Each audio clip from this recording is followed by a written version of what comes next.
Hello, everybody. Welcome to the show. Let me pop open my refreshing beverage for the evening. Thanks, some random geek. I appreciate the vote of confidence. Steve is on time. You're goddamn right. Hi, Oasis. Hi, everybody. I emphasize Oasis in the chat because I see the all caps. Hi, everybody, including the people I said hi to in the chat earlier. Before we get started, as usual, the typical caveat that I give at the beginning of all of these live streams, I'm going to spend the first part of the show answering questions that were sent in ahead of time by my wonderful Patreon patrons and channel members. So if you are with us live and you have something you want me to respond to in the live chat, please hold on to it until I get through all of the patron and member questions, and then I will happily spend the rest of the show with the live chat, including you, Kirak, who I am saying hi to right now. I think I did say hi to Kara, but I can't keep track of it, because it doesn't actually matter to me. So anyway, hi, everybody. Let's get started with the patron and member questions. And the first one of those comes to us from David Colby, now with a 98% on my sleep score. How about that? Good for you. I keep getting dinged for removing my mask. Well, my sleep app, my nose gets itchy.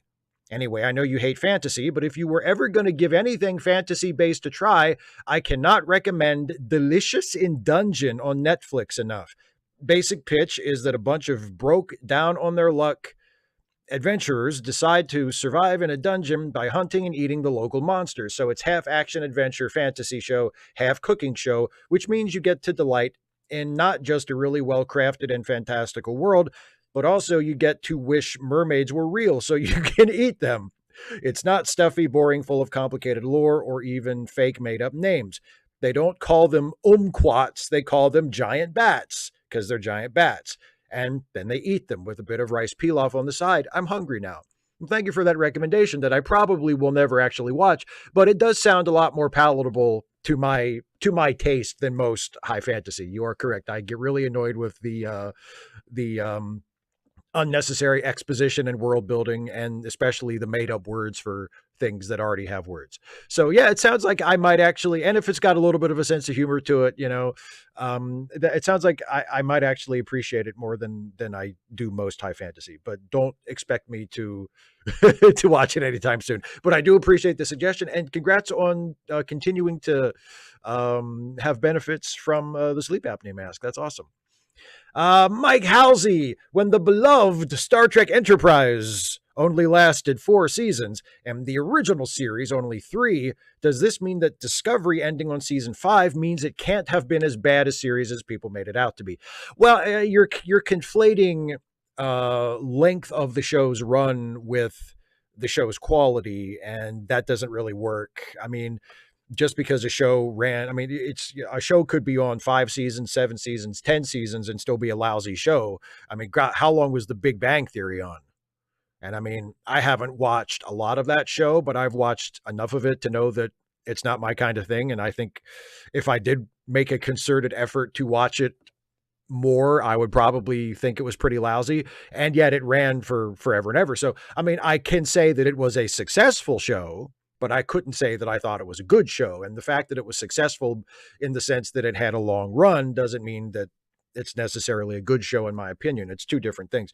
So, I mean, I like Discovery. I think Discovery overall is a good show. And I'm very happy that Discovery has gotten a nice solid 5-year run and is going to hopefully finish strong in this final season. But the length of the run and the quality of the show don't necessarily have anything to do with each other. Now, what you can say, however, is because a lot of the narrative, a lot of the really shitty anti-Discovery narrative, not just from people who watch the show and just don't like it for whatever legitimate, honest reason, but the people who have made like a business out of trying to hate it.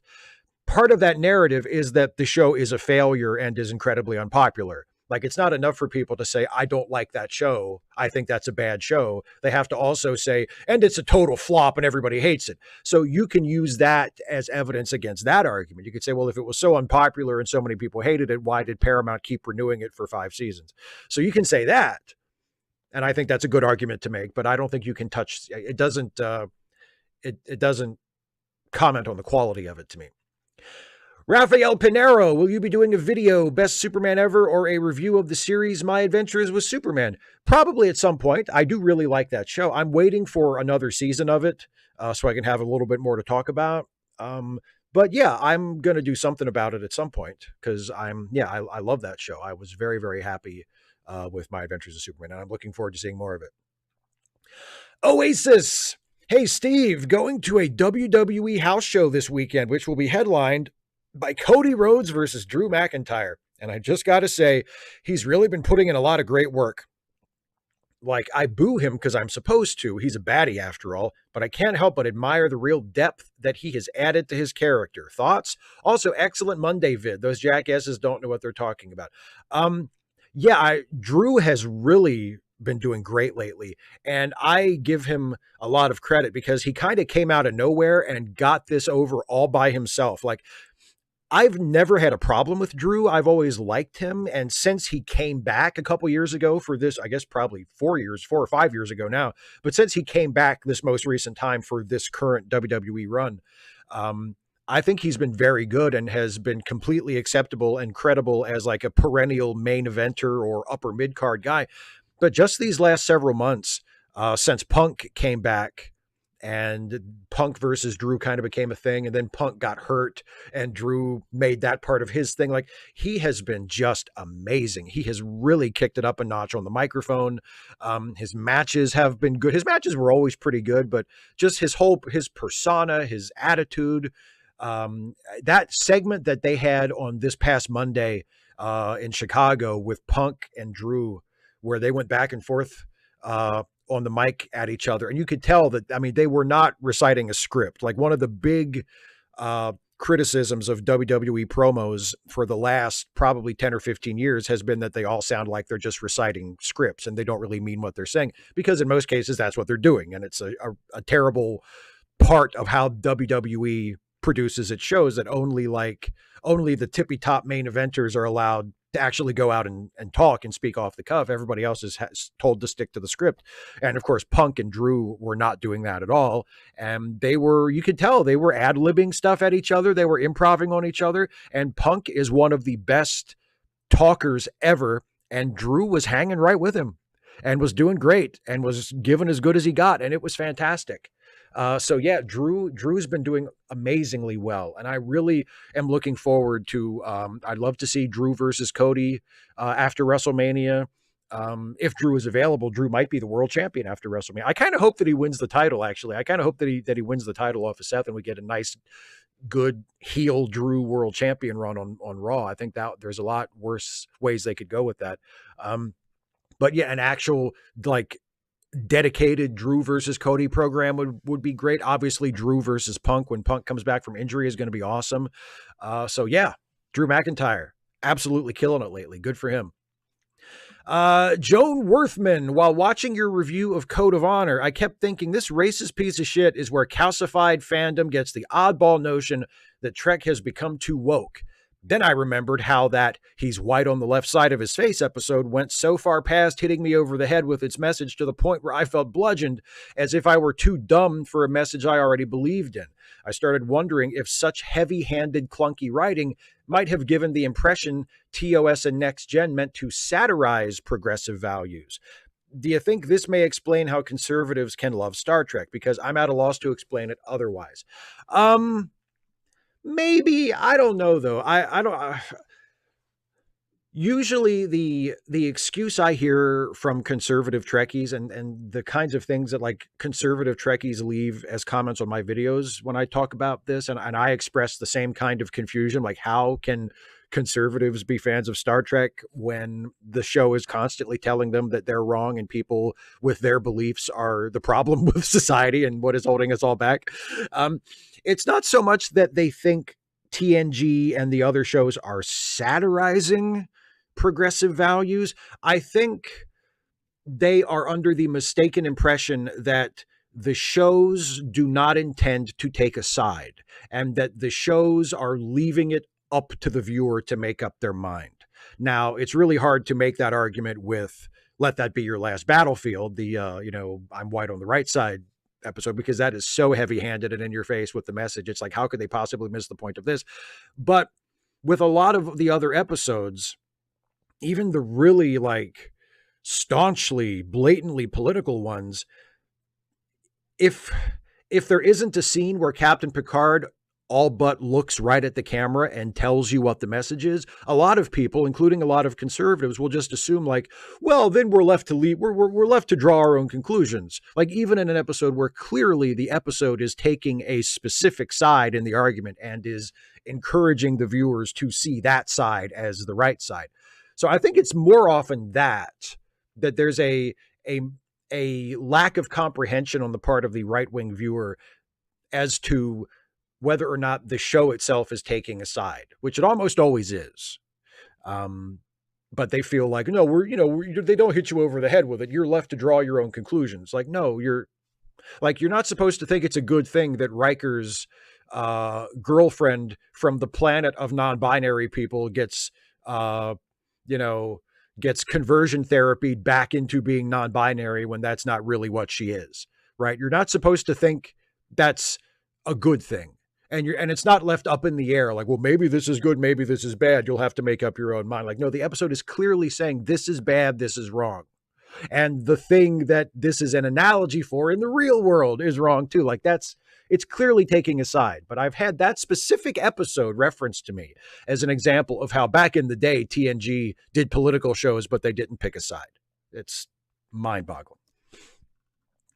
Kier, Borg make everyone disabled. In a collection of planets with multiple different biological norms, what is a disability anyway? Vulcans could say those without a second set of eyelids. Changelings could say all solids are disabled because they can't shapeshift, etc. Odo can't do faces. Does that make him disabled among changelings? Fantasy, Toothless and How to Train Your Dragon films is disabled.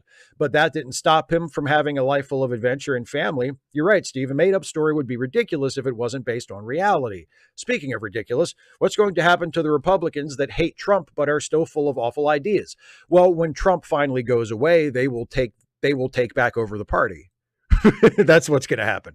Once Trump is finally off the page, whether he dies or goes to prison or he loses this election and then that's just it for him, whenever that happens, whenever Trump rides off into the sunset or is dragged kicking and screaming into the sunset, which is the more likely scenario, the Trump-hating Republicans who are still full of awful ideas are just going to take back over.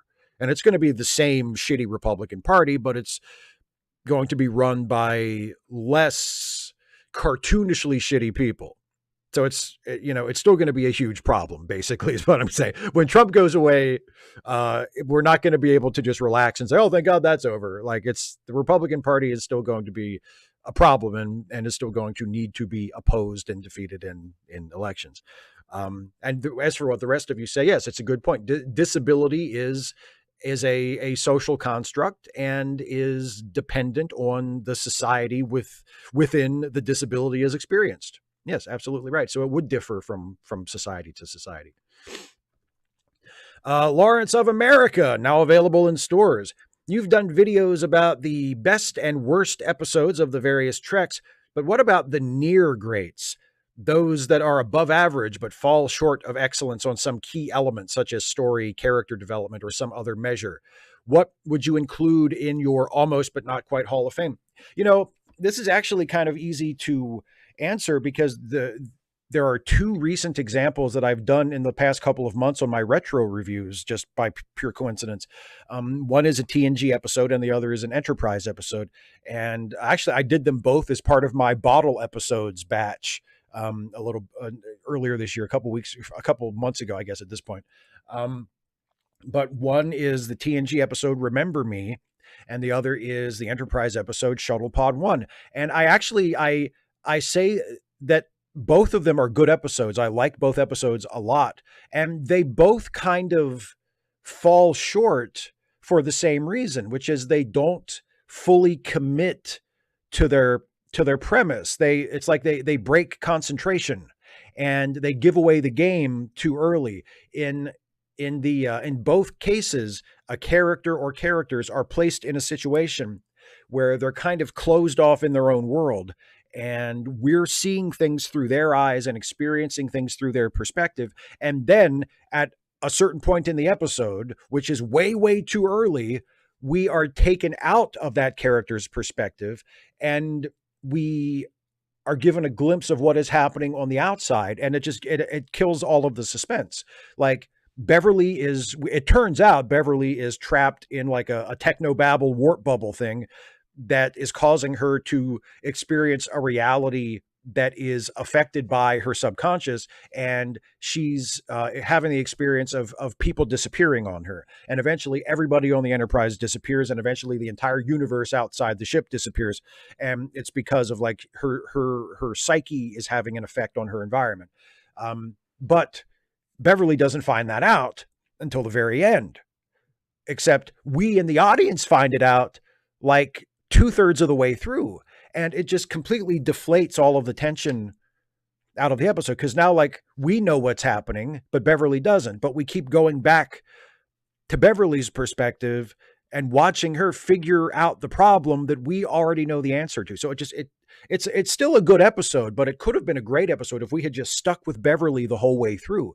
And I'm baffled by the decision to pull us out of her perspective with like 20 minutes left in the episode. So that we can see what Wesley and Geordi and the Traveler are doing on the outside to try to save her. I'm like, no, stick with Beverly. It completely spoils the episode from that point on if you take us out of that perspective. And the same thing happens in Shuttle Pod 1, where Malcolm and Trip are trapped in the shuttle, and they think that Enterprise isn't going to make it in time to save them, and they're going to freeze to death or starve to death or whatever. And there are a couple of cuts back, and they think the Enterprise has been destroyed as well. They mistakenly believe that Enterprise has been destroyed.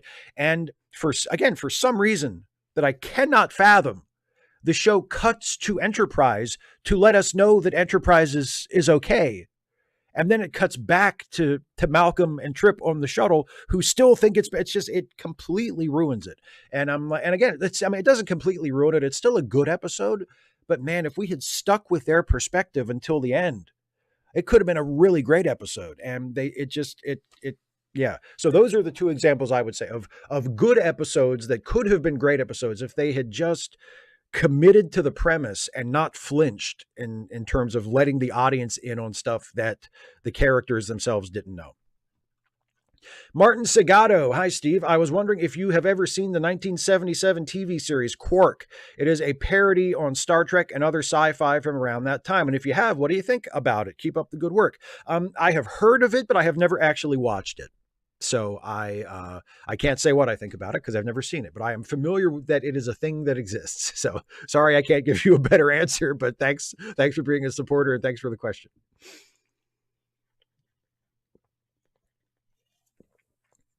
General Contact Unit Problem Child. Why are there white people in Star Trek? Surely in a utopian future where there's no racism and instantaneous travel to anywhere on the Earth is cheap and easy, all the races would blend together and you'd end up with almost everyone looking mixed race? Surely Star Trek should stop hiring white actors altogether to avoid this world-building inconsistency. Sarcasm.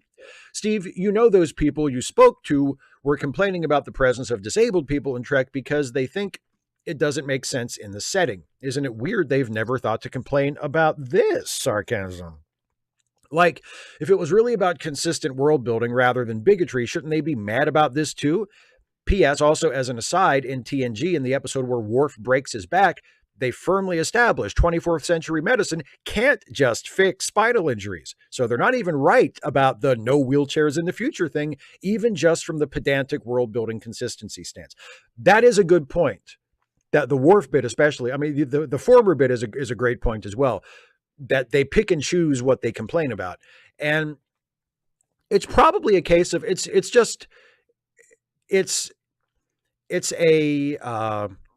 a blank spot in their perception. It's a bias that some of them are aware of it, but most of them probably aren't even aware of it. Like most of them have not said to themselves, well, in the future, you know, there would be a lot more mixed race people, so there'd be fewer white people, but I'm okay with that. I'm just not okay with disabled people. They haven't actually made that conscious, decision or consideration. But because of their biases, because of their unconscious prejudices, what have you, their unconscious assumptions, they notice one but don't notice the other. Now, it doesn't mean that they should be let off the hook for it, especially when they're dicks about it, but it's not necessarily an act of willful bigotry on their part. It's an act of implicit bigotry or implicit bias. But it's still a problem, and it still deserves to be pointed out, and your example is a great way to point it out. But yeah, I love when they're not only wrong, like ethically, or wrong because they're too literal about everything, but I love when they're wrong, even when you're as pedantic as they are, they're still wrong. And I didn't even think about that, but the Worf episode, Ethics, where Worf has a serious spinal injury and like futuristic Star Trek medicine is not advanced enough to just fix him. So if he weren't the beneficiary of this experimental miracle surgery at the very end, like he was facing a life as a disabled person, as what we in our real world would recognize as a person with a disability, not unlike the disabilities that lots of real people have. Like that was going to be something he was going to have to deal with in the Star Trek world. So it's canon that there would be disabled people in that universe. So even if you're as pedantic as those people are, they're still wrong. I love that. Oh, I love that. Stephen G. Clenard. Hey, Steve, there's a credible rumor going around that Christian Bale will have a recurring role in Star Trek Legacy, playing the son of Mr. Mott. I heartily approve. The superfans demanding Star Trek Legacy deserve nothing less than an exhaustive exploration of their favorite Bolian beautician. How does a Bolian, a genetically bald race, become a barber? Why was he so gregarious? Why didn't the crew just replicate Flobies? Anyhow, what is your favorite Christian Bale movie? Mine is Velvet Goldmine. Fight me on this. I got the Mott. I love everything about this. My favorite Christian Bale movie? What is my favorite Christian Bale movie? It might actually be, it's either The Dark Knight or I really like, what was the one? Oh, the Machinist, the one where he lost that terrifying amount of weight. The Machinist was good. What else? So many good, he's done a lot of good movies, so many good Christian Bale. I mean, I like American Psycho. It's problematic in certain ways, but American Psycho also deserves consideration as one of the great Christian Bale movies. The Thinking Cat, aka Neo Normie, how do you think on watching The Cage if that version of Pike had been in the show over Kirk? Do you think the show would have been so popular as the pilot's biggest difference is the Federation doesn't feel like the TOS utopia and more like a battleship? It's like the multiple books like The First Adventure or New Frontier. It's that what if that is tantalizing, like how Brian Fuller wanted to do a Romulan war plot in Discovery before he was kind of forced out, which on reflection is kind of why I've not been a fan of Kurtzman's handling. While that and Discovery is way too violent for my liking to show to my sister's children, unlike TNG or Voyager. Anyway, what is the what if season of Trek? Do you think would have been if the pilot had been picked up and Kirk not been captain, and how long do you think its run would have been? I mean, you can never tell. Who knows? But and another thing to consider is if The Cage, if Star Trek had been picked up as a series on the basis of The Cage, there's no certainty that the show itself would have gone on to be just like The Cage. Because if you look at the early episodes of TOS after it was picked up, you look at the second pilot, where No Man Has Gone Before, that is different in certain ways from the series that followed. Not just the uniforms and stuff, but like the tone of it is different. The portrayal of certain characters is like Nimoy still isn't quite there with Spock yet, as far as like how he would play him for the most part going forward. What else? And even after the pilots, when they actually went into production, like watch the Corbomite Maneuver, which is one of the early episodes. A really good episode. Like Corbomite Maneuver is an excellent episode, but tonally it is very different from the rest of the first season. Like it's a lot more serious. It's a lot more straight-laced and hard-nosed, and Like it does not have the looser, more fun, more pulpy. I mean, it's pulpy, but it doesn't have as much of like a sense of humor, or a relaxed kind of adventurous feel that Star Trek typically had. And so that, I mean, it took, what I'm saying is it took the show a little while, even after the second pilot was picked up and it became the Captain Kirk show. Um, it still took the series a few episodes in season one to settle into what the show was going to be in terms of tone and feel and things like that. So, I mean, it's impossible to tell. I will say, if they picked up the series based on the Cage and then the series continued in that vein and the tone of the show was like the tone of the Cage, I don't think it would have been as popular of a show. But again, who knows? Like, it's impossible to say. But if I were forced to speculate, I would say if the Cage had ended up setting the tone for the entire series, I don't think it would be a show that we're still talking about today. Ben Douglas, hi Steve. It's well known that the original series episode Assignment Earth was a failed backdoor pilot. That gave me an idea I think could make for an interesting podcast. What if every episode of Star Trek was a backdoor pilot? Participants would pitch their ideas for spin-off series, including setting characters and a few episode plots. Obviously, some episodes would be easier than others, and to make it more fun, the proposed new series would not necessarily need to stick very closely to the original episode. For example, a spin-off from Ensign Rowe might be that a commander is tasked with taking over an abandoned space station to bring Bajor into the Federation. And by the way, the security officer is from a race of shapeshifters who rule an empire on the other side of a nearby wormhole. My question, can you pitch a spinoff of let's say, Where Silence Has Lease? If you go back to taking commissions, I might be interested in paying for a longer form version that makes sense in this venue. Well, first of all, I think this is a really clever idea, and it is a somewhat fresh way of approaching a Star Trek podcast, which I commend you for. Like, if you are serious about doing a podcast of it at some point someday, right? I think that it's a different spin. It's a way of talking about Star Trek in a different way than other Star Trek podcasts that I am aware of do it. So it's a really clever idea for a podcast.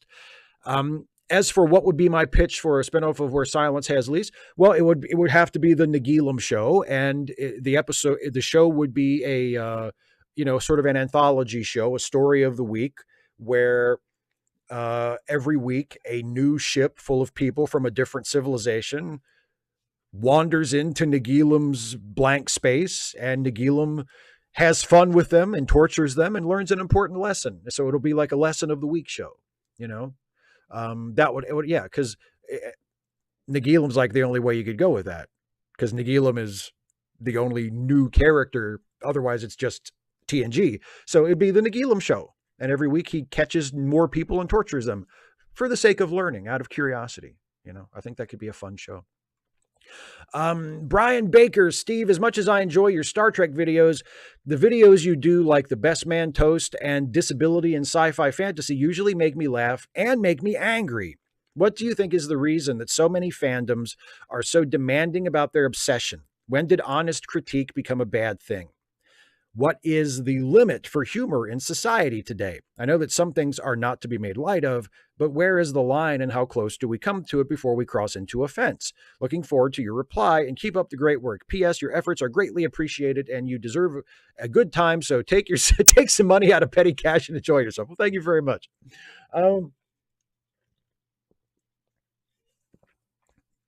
As far as what is the limit for humor in society today, it's always changing, it's always evolving, and also it's not the same for everybody. So you have to pay attention, you have to be sensitive and aware to the particular audience that you're aiming for, and also just to the general vibe and zeitgeist of society. You have to be plugged in and have your ears and your eyes open and be listening to people, and be caring about what other people think and what other people are saying and what they're sharing with the rest of us about their experiences. So you can dial in and know when you've gone too far and when you've gone just far enough. It requires intellect and sensitivity and discernment. Why are fandom so demanding? Why are so many fandoms so demanding about their obsession? I think part of it is people over-identify with things. People identify too closely with the show or the comic book or the movie franchise or whatever the thing is that they love. It's easier now than it has ever been, thanks to the internet, to seek out and find a community of people where the only thing they have in common is they all like this one thing. And that can be a wonderful thing. Like, that is a wonderful way to meet people, to make friends, to have a sense of belonging and a sense of community. It's not a bad thing. It's a very good thing, but it can become a bad thing when you allow that to kind of take over your whole life and your whole personality. If being a fan of Star Trek or Star Wars or your favorite anime or your favorite, book series or the Marvel Cinematic Universe or the DC movies or whatever it is, like, if being a fan of that thing becomes your entire personality and starts taking up space in your head, like beyond just when you're talking to people about it or when you're watching the thing, like, then that can become a problem. And you get attached to it too much and you start to feel ownership of it and you get protective of it when people criticize it, even when they criticize it in good faith. And they're not trying to say this thing sucks and you should feel bad for liking it. They're just trying to express an opinion and deal with it with some maturity and complexity and defensive about it. And that to me is a problem, you know? But yeah, I think that would be that would be my main explanation for why people are demanding about it. They start to feel an unjustified sense of ownership and entitlement towards it. Next question is from John Burns, who says, watching Castle tonight. It's Wednesday. Thinking I'll try to go to the Calgary Comic Expo late next month. I'll see if I can go for one day. John Rhys Davies will be there. I know he was Gillis, but before Indiana Jones, he usurped Patrick Stewart's Sejanus as the head of the Praetorian Guard in I, Claudius. A very good cast. John Hurt played Caligula. I'll cosplay as Uncle Buck again, try to get autographs, photos of some attending, including Nev Campbell and Elliot Page. Someone asked who was the bad side in the Cold War. I mentioned, weren't they both good? Who was hoping for mutually assured destruction? Here's hoping the current groups can take heed from the past and avoid a nuclear conflagration. Not a question, but I share your hope that, yes, we will not have a nuclear conflagration anytime soon or ever. And I hope you have fun at Comic Expo if you go. So, yeah, thanks for sharing. A always tired anarcho-syndicalist. This is our friend Some Random Geek, everybody. Hi, Steve. I agree that you are right. Folks aren't too willing to give money to a stranger. I have to tell a story. Or that provides Joanna, Phoenix, and Joey a better chance for others to give them money. And that is difficult to do. Now I'm trying to imagine doing that on social media. True, I can post a lot of words on Facebook, Tumblr, and co-host, but I only got like 280 characters on Twitter and Blue Sky. Only 200 characters in a YouTube message. And only 1,000 characters here. And even with the long posts one can do on Facebook, Tumblr, and co-host, I'm afraid the first paragraph gets seen and most scroll past the rest. But I go days without posting on social media, so I bet the algorithms are not friendly to me. Some of those sites are not friendly to outside links, but Joey's story is in their GoFundMe. Same with Phoenix's GoFundMe. And Joanna tells her story in her begging bowls. Is there a better way to tell their stories? I hate thinking got to increase engagement. Well, yeah, I mean, it sucks that you even have to think in those terms, but that's what you're trying to do. Like, increasing engagement is what you're trying to do, in order to drive donations and help them out. I mean, part of the challenge is you have to be pithy about it, especially on social media sites like Twitter, where you have a character limit. So you have to get to the point, and you can't go on and on. I mean, you could always do a thread, but then you run into the same problem, like you said, about people read the first paragraph and then they either are aboard or they move on. And a tweet thread is the same thing. So you have to get to the point and try to grab people's attention. And I would suggest, especially because this is something that you do a lot on a regular basis, and always for the same people. You're not just sharing random people's information all the time. Like you're always trying to get people to help Joanna. You're always trying to get people to help Phoenix. You're always trying to get people to help this group of your friends, the people that you care about. So it might not be the worst idea to share your story related to them. Why is it that you care so much about helping Joanna?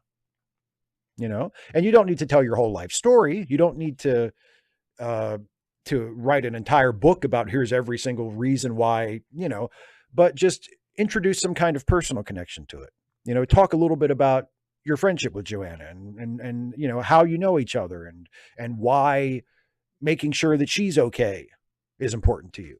That might help as well to establish a personal connection.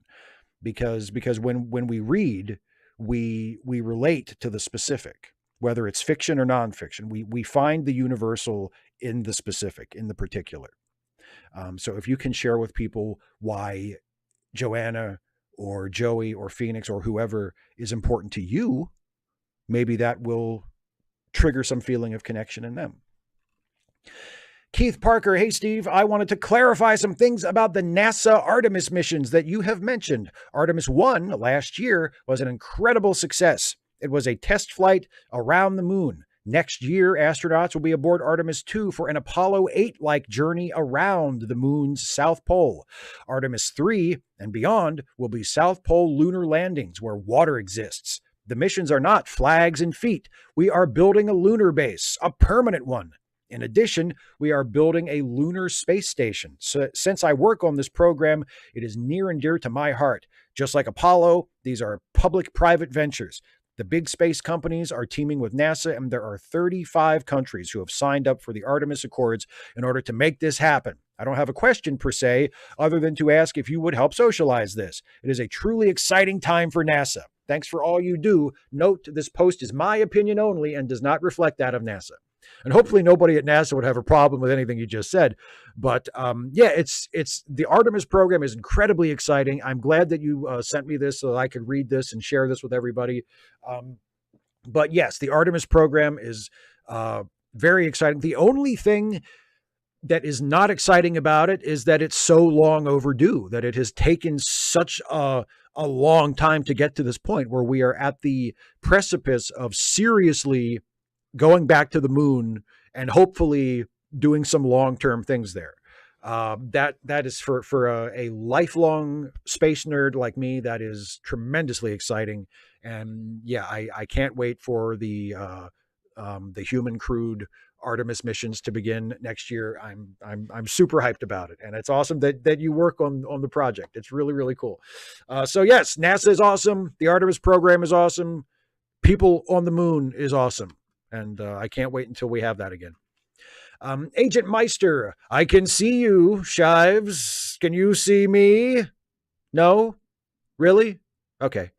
Peldor Joy, Steve, you and I are of a similar age, and I was wondering if, like me, you ever played Street Fighter II back in the day. I have no interest in gaming now, but there was a time when I ate, slept, and drank this video game. What I loved about it was the characters and their backstories, M. Bison being my favorite, and as the years have rolled on, I've come to enjoy the spin-off media the game spawned. The 1994 anime is a masterpiece, and I seem to recall you saying that you have a soft spot for the Van Damme movie. But the jewel in the crown, for me at least, is the comic published by Udon Publishing, which has been going on and off for over 20 years now. The stories and art are always great, and if you like Street Fighter and you like comics, then I can't recommend this series enough. I'd love to hear your thoughts on the Street Fighter franchise. Do you have a favorite character, game, movie? Were you any good at the special moves? I couldn't shoot a Hadouken to save my life, to be honest. Frowny face. I think I played it a handful of times, but I was never really super into it. The only fighting games, the only like Street Fighter style fighting game I was ever really into at any level was like the original Mortal Kombat and maybe Mortal Kombat 2. And like, after that, was the point where I started to kind of drift away from video games. Um, and I think, you know, when Virtua Fighter was in the arcade, I would play Virtua Fighter in the arcade. If I went to the arcade, I would waste some quarters on that sometimes. Um, but no, I never really played Street Fighter. I do have a soft spot for the movie because it's just a great piece of cheese with Raul Julia as Bison and Van Damme, and I mean it's a really fun to watch, like cheesy bad movie. But beyond that, yeah, I really don't have a huge connection to the Street Fighter franchise. But I'm glad you do or did. And it seems like you still enjoy the comics, so that's cool. Dana, is Dana in the chat? Has Dana made it in yet? Yeah, Dana's here. I just wanted to check the chat real quick to make sure that Dana was here. I broke my check the chat rule for Dana. I'm not going to do that for everybody, so don't even fucking ask. But I wanted to make sure Dana was here and I answered her question. Anyway, Dana says, "Happy Friday, Steve. I know that you have a marvelous imagination, so I'd like you to put it to use. Imagine that you had been hired to book events for the WWE. Let's imagine that this took place, say, in January, and that you have been tasked with booking WrestleMania. And not just that, but booking the matches and shows leading up to it to build the storyline for those fights. Given who's been on their rosters, how would you go about it?" So there's way too much to get into to answer this question in a timely manner. But I will say this: the build to this year's WrestleMania is a week from tomorrow. As I'm doing this live, by the way, it's April, the weekend of April 6th and 7th. The build to this year's WrestleMania has, for the most part, been excellent. It's been one of the best top to bottom builds for a WrestleMania that I think they've ever done. Last year's build was very good, but it's centered basically on one storyline and two matches.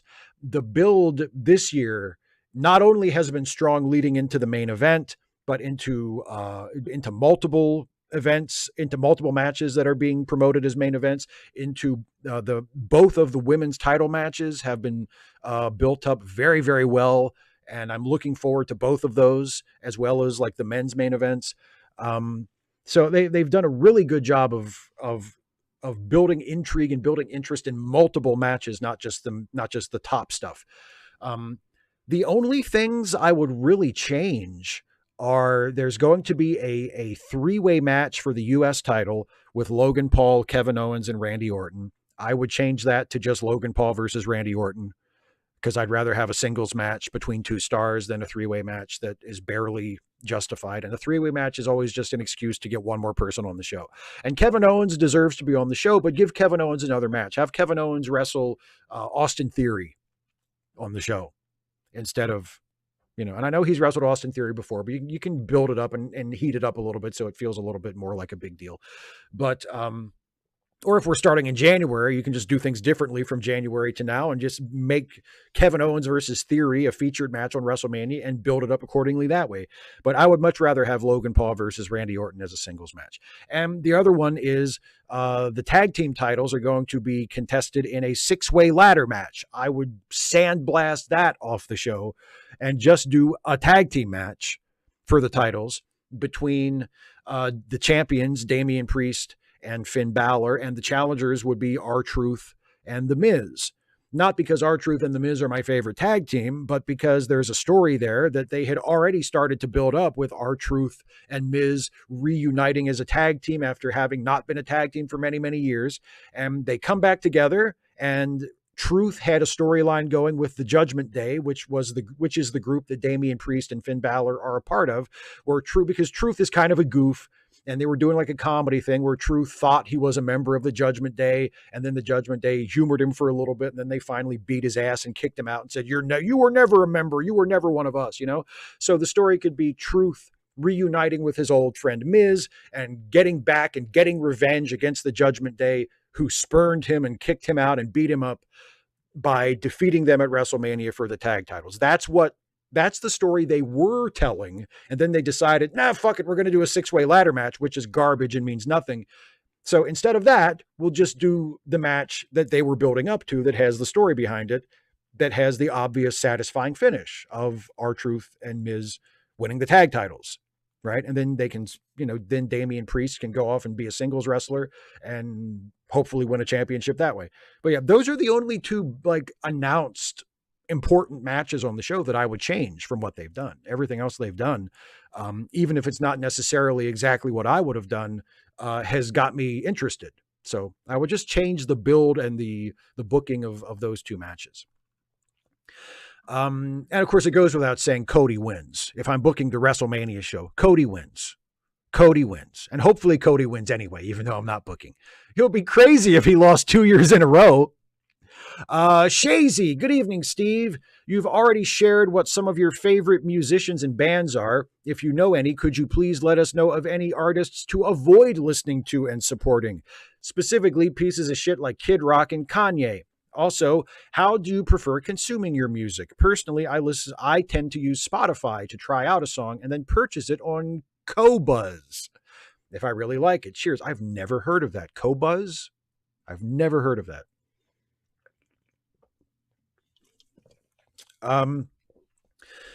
Artists that I actively avoid listening to. Yeah, I mean, if they've come out as like a Trump supporter or something, or they've had other like really shitty opinions in the past, there's a lot of like right-wing country singers that I don't listen to. Basically all of the guys after 9/11 who, pushed each other out of the way to get into the studio to record just shitty, vapid, cookie cutter patriotic anthems. Like I know Daryl Worley did one, and of course Toby Keith did a couple of them. And yeah, Kid Rock and Kanye and Lee Greenwood. I was never a Lee Greenwood fan anyway, but since it became crystal clear that he's like a crazy Republican, okay, fuck him. Ted Nugent, same thing, fuck him. Just things like that. Just there are artists that like I don't personally enjoy their music, but I would not look down my nose at other people who did enjoy them because it's just a matter of taste. But if someone says like, I'm a huge Kid Rock fan, like at this point, I'm sorry, you are without excuse, And how do I consume music? I usually listen to stuff through YouTube Music. That's the way most people use Spotify. Because I subscribe to YouTube Premium and it's one of the add-ons, it's one of the benefits of being a YouTube Premium subscriber. I listen to YouTube Music. Wolfie Basach, hi Steve. Call me mad, call me reckless, but don't call me a man who lacks ambition. It's been a while, but I'm about to make up for lost time and come back swinging with a Herculean task of 10 ask-away questions on the bounce. There'll be questions concerning current affairs and questions that'll draw controversy.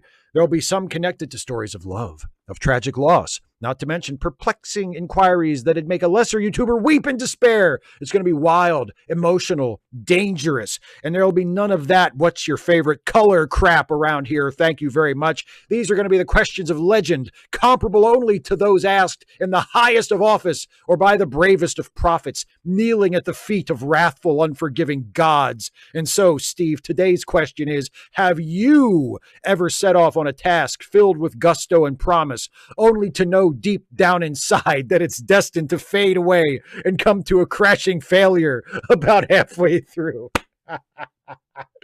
What a beautiful piece of work that question is. Congratulations.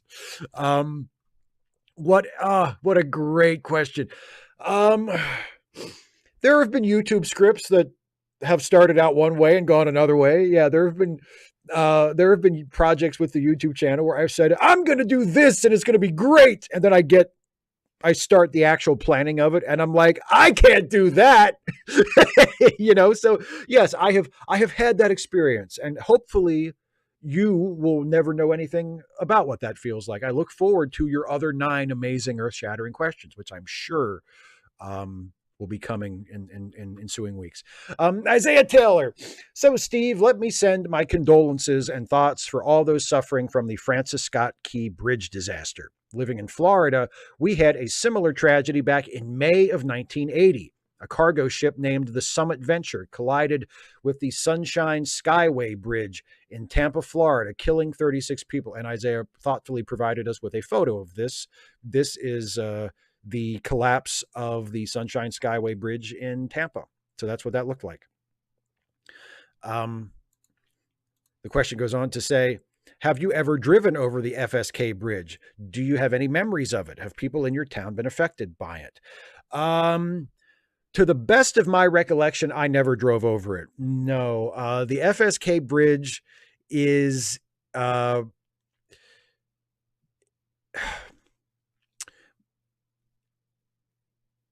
it's important to, it's important for getting around in the Baltimore area. But if you're traveling like cross state, like the only time if I'm going to Baltimore for something, I usually don't need to cross the FSK bridge to get where I'm going. In fact, like I said, I don't, if I have driven over it, it wasn't that important because I don't remember. I don't think I ever have. I have driven over the Bay Bridge, which is a lot further south. It crosses the bay at Annapolis as opposed to Baltimore. Um, so I have driven over the Bay Bridge. You have to drive over the Bay Bridge to get to Ocean City from where I live. And I have been to Ocean City a couple of times, not a lot because I'm not really a beach person, but I've been to Ocean City once or twice. And you cross the Bay Bridge to get there, not the FSK bridge. So no, I've never driven over the FSK bridge. I don't think people in my town have been all that affected by it.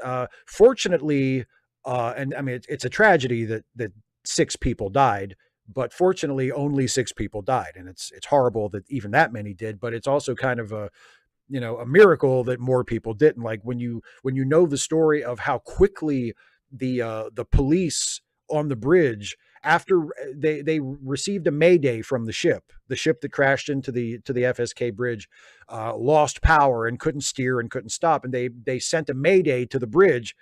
And I think the cops that closed off the bridge and made sure that there was no traffic going across the bridge when the ship hit it, they only had like a minute and a half. Like it was like the ship was right there. If you've seen the video, there's a video out there of the whole thing. And when the ship loses power, when the lights go out on that ship, like it's already right there. Like it's really, really scary. And so these police that closed off the bridge acted very quickly and very heroically and made sure that, the loss of life was minimized. And again, unfortunately, there were 6 people on the bridge that did die in the collapse, but it could have been a lot more because that is a busy, or was, I guess I should say, that was a very busy bridge. So in terms of loss of life, I don't think anyone around here has been significantly affected by it. And in terms of like the local economy and local shipping and stuff, I'm told that it will have an impact eventually, but right now the impact has not been felt quite yet. It's going to take a little bit more time for the disruptions in the supply chain and stuff to kind of ripple out so that people will actually start feeling the effect. But I'm told that it will be disruptive, especially in this region. It probably won't be that disruptive nationally and internationally, but within the region, it will be disruptive for a while as things have to be rerouted and detours have to be devised and such. But yeah, I mean, it's a really scary situation and a real tragedy. And hopefully they can get it cleaned up and get the bridge built back as soon as possible. Although the story I read said it could take up to 2 years to get it built back. So hopefully they get the FSK bridge back up and running soon. Joe McClory, I heard a quote from Stafford Beer that has had me thinking. The purpose of a system is what it does. The idea of ignoring the stated goals and goals of reforms to a system and just looking at the results is how you should evaluate a system. For example, if the goals of the police, were to serve and protect the people, that is what we would see. However, if the goal is actually to keep marginalized communities from having a path out of poverty or the ability to meaningfully assemble and unite, one could make an argument that the way the criminal justice system is set up, it is far better at its goal than to prevent crime. It really has made me think about how I advocate for change, how much reforming the systems would have to be done. Have you heard this quote before? Do you think it is an axiom or an oversimplification? I have heard the quote before. I would say I consider it to be a very useful idea. I don't know if I would consider it either an axiom or an oversimplification. I just think it gives us a useful way of thinking about systems and how we want to reform them and why we want to reform them and why systems need reforming. And the police are an excellent example. Like if we take police departments at their word, well, yeah, they don't want to be killing innocent people. They don't want to be overstepping their authority. Like, they want to serve and protect the public. They're just trying to enforce the law and maintain order and maintain public safety. Then that's all great. But if that is actually their goal, why are they doing all this other stuff that not only doesn't contribute to that stated goal, but actively undermines it, right? If your stated goal is serve and protect the people, enforce the law, have safe, healthy neighborhoods, blah, blah, all the stuff that cops say they want, then why are your methods yielding such different results? And I think phrasing it as the purpose of a system is what it does forces you to think in those terms. You're not what you want to do. You are what you do. You are defined by your actions, not by your intentions, not by your dreams, not by your goals and your noble aspirations. You're defined by what you do. That is what has an impact in the world, and it's not that intention is meaningless, but impact in most cases is a lot more important. And if you have good intentions, but you're having a very harmful, very negative impact, then if you care, then something needs to be done about what you are doing to yield that kind of negative impact. You have to change something, because you are not moving toward your stated goal. You're doing something else. So I think it's a very useful way of thinking about it, because it cuts through a lot of bullshit and it forces you to examine things in practical, real world terms. We are what we do. The priorities of a system are the things that it does. Like, that's what it does. And it's on the basis of what it does that we're saying we need to change some things. So yeah, I think it's a very useful way of looking at it. M.W. Ridra wants to be clear that they are grateful to anyone that reads their work. With a beginning like that, it's going to be good. Been thinking a lot about how audiences don't know what they want recently. You did a video on it. OSP recently did a video touching on it. And some notes I have been receiving from readers of my novel drafts have been illustrating the point. I've had a couple readers complain that I don't give more than vague hints about how Dracula, Frankenstein, werewolves, etc. ended up in 1940s Los Angeles, but that's not what the plot is about. The plot is about a snarky noir private eye solving a werewolf murder. I'm flattered that I painted a good enough picture that I have readers who want to know more about the setting, but it's also frustrating. Starting the project, I thought about maybe writing a setting primer for those who want to know about the history of that world and stuff, but I'm starting to understand why most writers refuse to answer such questions beyond what comes up naturally in their narratives. Sorry, I know that's not a question, but I'm interested in your thoughts. Well, no, I share your frustration. I think a lot of writers know exactly what you're going through. I would advise you, and take this with a grain of salt, because I've never written even an unpublished novel, you know what I mean? So don't take this as gospel. I may not have any idea what I'm talking about. I would urge you not to write the setting primer, and unless you feel like you need to do that for your own purposes as the writer, so you just have something down in writing so that to keep things straight, so that as you write the book, you have something to refer to keep things straight. That's completely fine, but nothing public facing, nothing for people in the audience ever to read.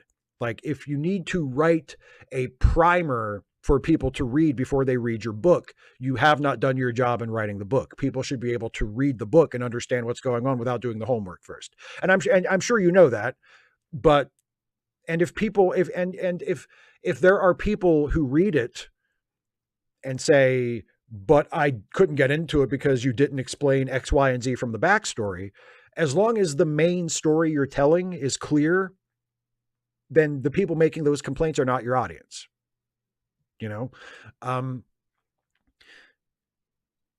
You should take criticism and take constructive criticism, not from people who don't seem to get what you're trying to do, but from people who do get what you're trying to do, but have arguments for why it doesn't work for them that might help you to change things or to fix things so that your point will come across more clearly or to a larger group of people, or there will be fewer questions in readers' minds, etc. But you should try to have people read your book who fundamentally, despite whatever problems they might have with it, and despite whatever flaws in it they might detect and share with you, that they mostly get what you're trying to do. And if someone reads it and says, well, I want you to explain what Dracula is doing in 1940s Los Angeles, and your story is not actually about that, that's just an incidental detail to sort of build up the setting or build up the mood or build up the context, explaining why Dracula and Frankenstein and the werewolves are there is not the point. The point is to establish a milieu. Then the people making those complaints and asking those questions don't get what you're trying to do, and they're not your audience. So fuck what they have to say. But people who read it and have problems with your story, yeah, then take those seriously. Listen to those. See if they, read things from their perspective, listen to what they have to say, and maybe they have a point, and maybe you should change some things, right? But if it's just stuff like, oh, I wish I knew more about the backstory, or I wish there was more of an explanation for how this got to be that way, fuck that. Fuck that. Focus on the people who have relevant comments to make that are related to what you as the writer are trying to accomplish in the story, right? Not people who wish that. Actually, I saw a really great comment somebody left on my YouTube video the other day. They said a lot of readers think they would rather the author had written a Wikipedia article than a story. And I thought, what a great way to put it. If the criticism is this should be a Wikipedia article instead of a story, then fuck that person. Fuck that criticism. Don't spend any more time on that. But when people have actual critiques and problems with your story, then yes, pay attention to those. But yeah, I feel where you're coming from. I think a lot of writers would understand where you're coming from there. Kara, hi, Steve. I asked a question about DC Comics, and obviously the comics are brilliant when the writers get it right, and I'm afraid that All-Star Batman and Robin is just awful. Yeah. But talking about the animated series, yes, we all know that the BTAS was absolutely fantastic, and nothing can equal it even today, but I would like your thoughts on another two animated Batman series. The Batman, as well as Beware the Batman. Now, I admit the Batman took a while to grow on me, but I've come to like it very much. Yes, it reuses a couple of plots from the BTAS series. Dave is basically a remake of Hardak, and then there's Beware the Batman, which is another story entirely. What do you think? I have never watched any of Beware the Batman, so I cannot comment on that. And I think I've only watched about maybe the first season of The Batman. But I was kind of like you. It took me a little bit to kind of get into it. Because even though it is different than Batman the Animated Series, it's similar enough to Batman the Animated Series that at first I was like, why did they make this? Like, it's different. It's different creative team. It's different character design. It's a different story. It's completely different, continuity. It's not like a sequel to animated series or whatever. And it does some things that are different with the character and with the tone and the way the stories are told and stuff. But it's similar enough to the animated series that when I first started watching it, I was like, what is the point of this? Like this, it's not that different from the animated series. Like, why do we have this?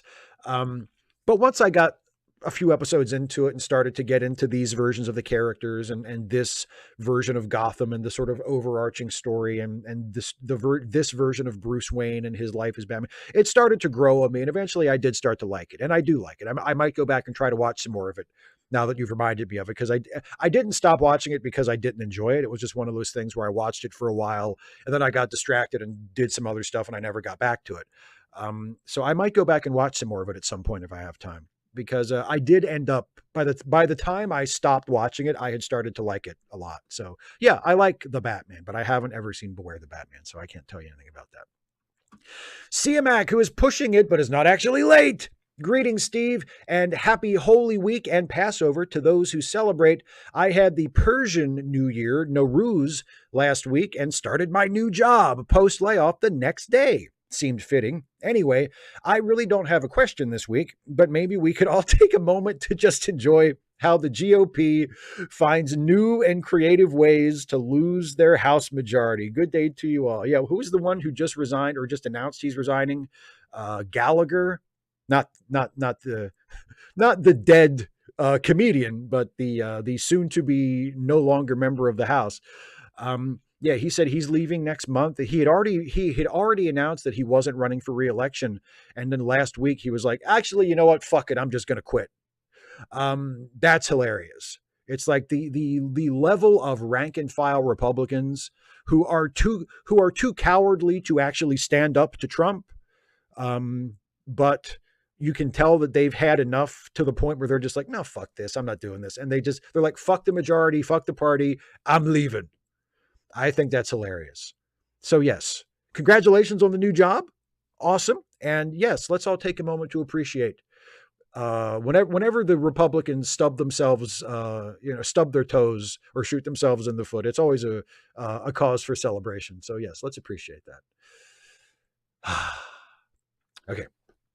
Matt L. As my franchise rewatch draws to a close, I just finished Picard Season 3 for the first time. Overall, it left me with more questions than answers. We'll be diving into your old thought videos soon, but it wasn't as offensive as others implied, at least to me. Borg should have assimilated the rogue changelings, not allied. How did they operate the Enterprise D with just 10 people?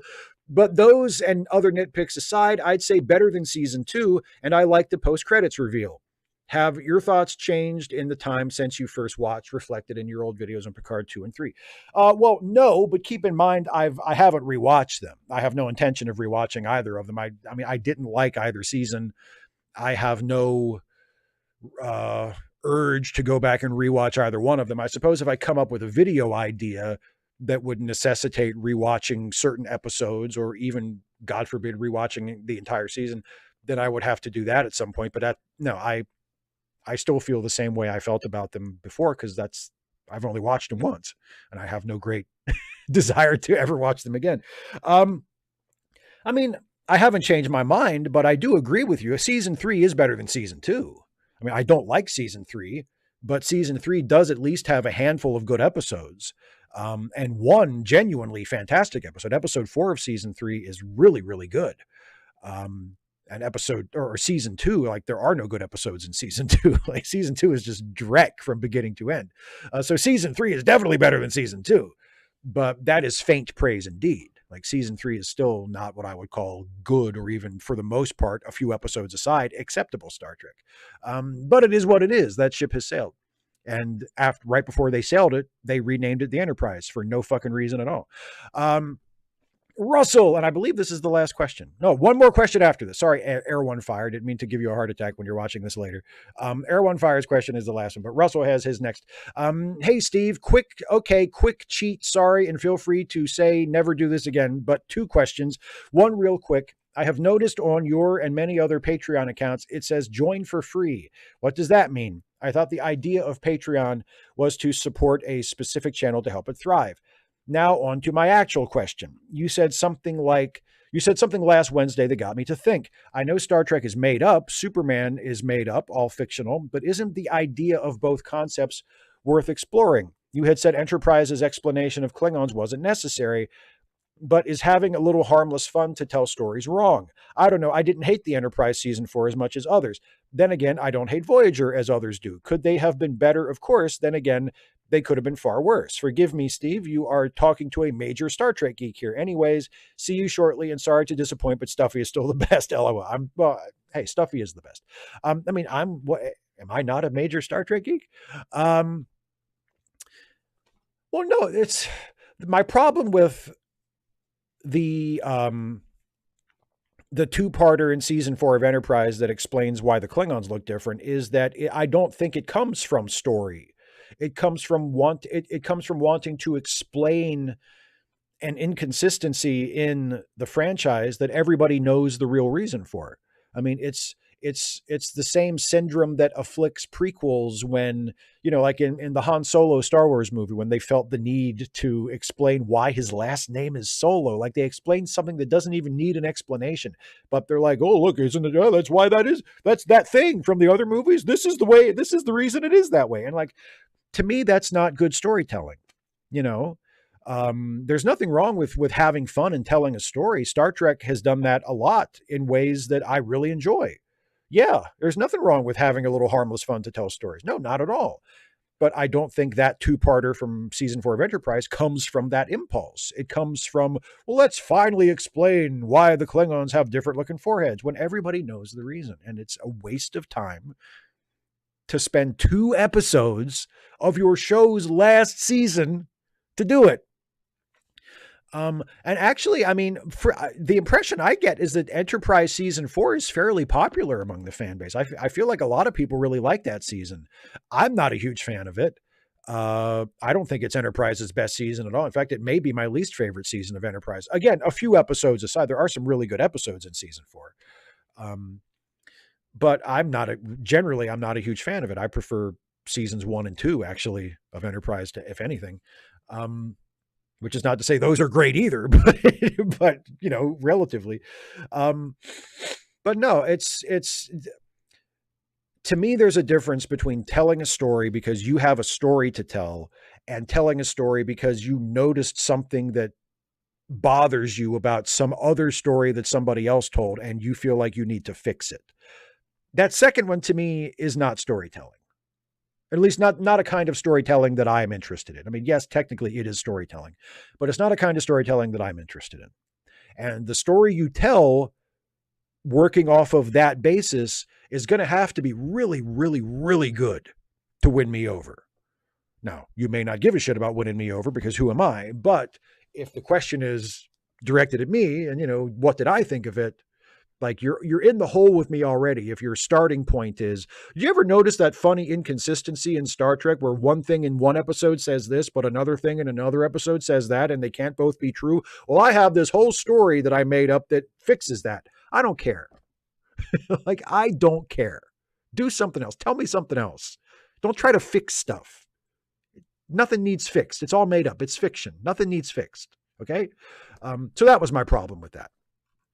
And finally, Air One Fire, the man who says, I am not a merry man. Hi, Steve. This is day 19 of at least waking up early every day.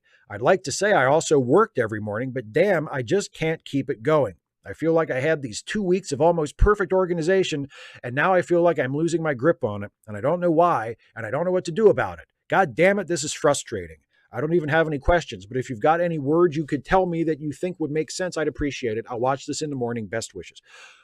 Okay, so keep this in mind. You are still relatively early in this process as far as, you know, starting a routine, keeping a schedule, working in a regular way, right? So even though you've had a lot of success and you've made a lot of positive changes, that doesn't mean that you're not going to feel exhaustion and you're not going to hit a wall every now and then. That's going to happen, especially early on in the process, which you know, it may not feel that way to you, but you're still relatively early on in the process. So it's okay to stumble, right? It's okay to backslide. It doesn't, you still have the progress that you've made. You're not going to undo all the progress you've made by, you know, breaking the routine by not following the schedule for a couple of days or for a day or two every now and then, especially as you're still in this getting used to it period. When I first started working out, I started working out as a daily or almost daily thing about 3 years ago. Before that, I had never really exercised at all as like a regular thing. And I started doing it because I was getting older and I was living on my own again. So I had the time and the space to do it without worrying about bothering someone else or having to carve out like a schedule or make special room in the house or whatever. Like I have the run of the place. I have the complete freedom to make my own schedule. So I decided, okay, I'm going to start exercising, right? I'm going to take better care of myself. And I established a schedule. I established a routine. I stuck to it. I accepted that I wasn't going to be where I thought I wanted to be right away because I'd never really worked out before. I was going to have to ramp up to it, you know. And one of the things I do as part of my workout during the week is I ride a stationary bike, like for, you know, for an aerobic exercise. And I started out doing 20 minutes. I could do 20 minutes pretty good, and that was about it. And I was getting tired. And then I did that long enough so that it, I felt good doing 20. And then I stepped it up to 30. And then I stepped it up to 40. And then I stepped it up to an hour. And now I can do an hour straight on an exercise bike without stopping, without slowing down, without taking a break. And it's not like fun, but I know I can do it. Like, it's not nearly as much of a challenge as it used to be. There are still moments where I'm feeling exhausted, where I'm feeling fatigued, where I'm feeling like I want to stop. But for the most part, I know I can do it, right? But in the first year, and even a little bit after that, after I got to the point where I could do the hour, where I got to an hour, right? Every once in a while, not every day, right? Not even every week, but every once in a while, I would be on the bike and I'd get to about that 30-minute mark. And I would just, it's like, I can't do this anymore. I have to stop, or at least I have to take a break and then come back and do the rest of it later. Like, I still would have those experiences because there was part of me that was still adjusting to it. Right. And you're going to have that experience. And it doesn't mean that you need to give up. It doesn't mean that you can't do it. It doesn't mean that you're just going to be stuck at this level forever. You need to keep at it. You need to keep trying. You need to keep trying to stick to the schedule, but you also need to be graceful with yourself and forgiving with yourself and realize that you're not perfect. You're not going to do exactly what you think you should do every time. And that's okay. It's okay if you fall off every once in a while, as long as eventually you get back on and you get back to doing what you want to do. So it's okay, is what I'm trying to say. It's okay. Don't give yourself complete allowance to just say, fuck it, forget it, because there's a reason why you wanted to do this to begin with. It's good that you're doing this. It's better for you to live this way and to work this way, right? It's a positive change. But if you fuck up every now and then, if you fall short every now and then, that's okay. It's part of the process. Just keep at it. So that's my motivational speech for the day. And that is the last question. Thank you, everybody, for hanging with me on those.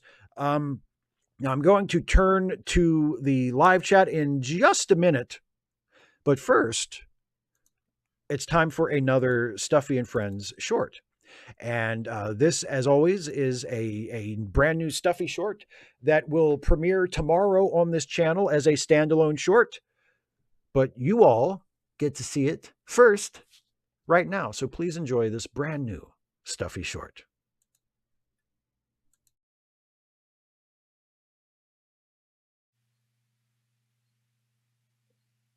Behold, I have arrived for my first official appearance in a Stuffy and Friends short. Oh, Hans. We don't break the fourth wall in shorts. Yeah, of course, I will cease all indication of my awareness of the artificiality of our situation once the scene has begun. It's already begun, so... Just stop being meta. It was then that I realized in my eagerness to make an impression upon my debut, I had inadvertently... Oi, stop looking at the camera! You're still being meta. Hans, don't be meta. Should I enter again? I decided to bend to the consternation of my friends and start the scene over. Oi, stop looking down the bloody leads! Look here, this is what you're doing. I couldn't believe how thick Hans was being about talking to the camera. Wasn't he supposed to be a professional actor? Jack, don't be meta. Jack, don't be meta. We don't do that here.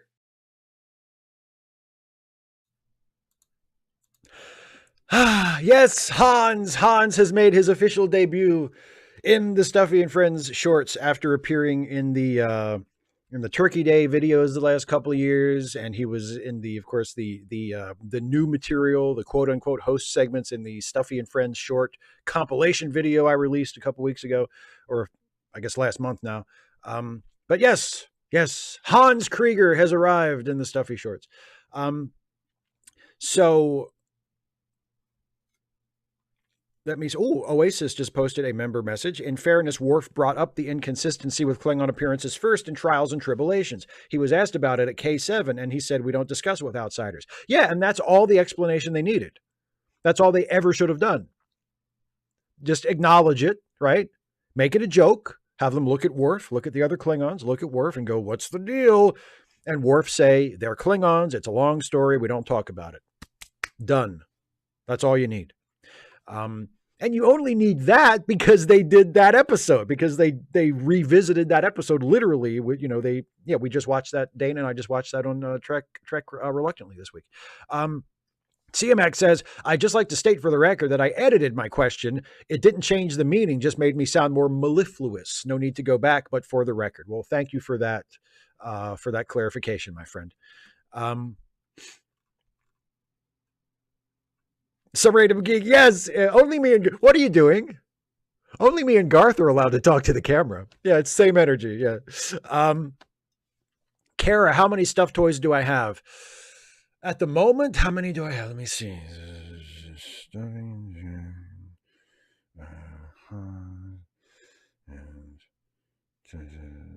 I don't know.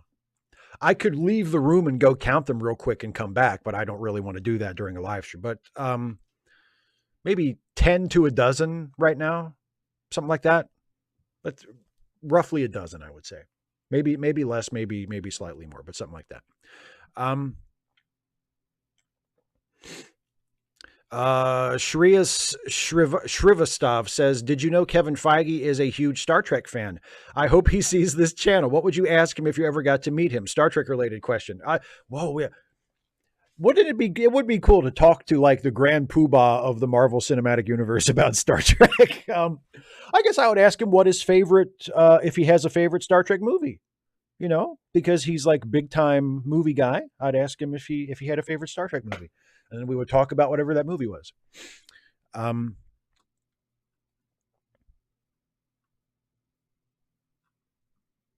Harry Behemoth says, I can do a passable Werner Herzog, but can I do H.R. Geiger? I don't know if I know H.R. Geiger's voice off the top of my head. I mean, if I heard him speak, I might be able to come up with something, but at the moment, I would say no.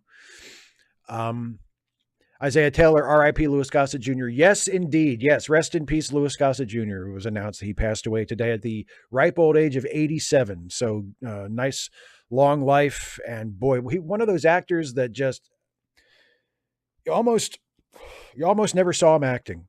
He just seemed completely at home and natural, whatever role he was in. Fantastic actor.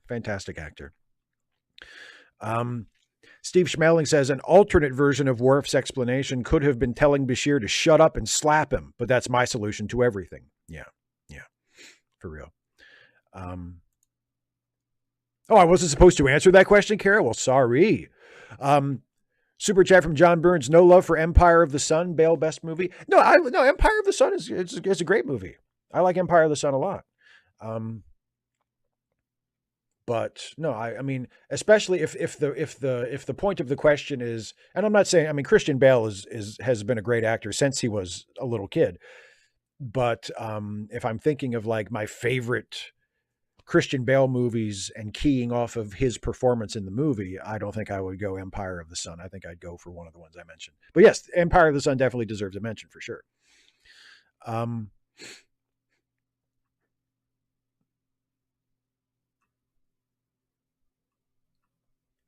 255 AD says, I asked ChatGPT to describe working at Olive Garden.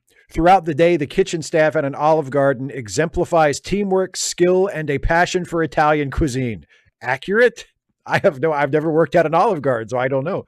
I mean, it sounds like something the Olive Garden would like would like you to believe. Did ChatGPT swipe that from like an Olive Garden promotional material? Kirok 2011 with a super chat. R.I.P. Louis Gossett Jr. Have you ever seen Enemy Mine? Yes, great movie. Louis Gossett Jr. and Dennis Quaid. Yeah, really good movie. Really good movie.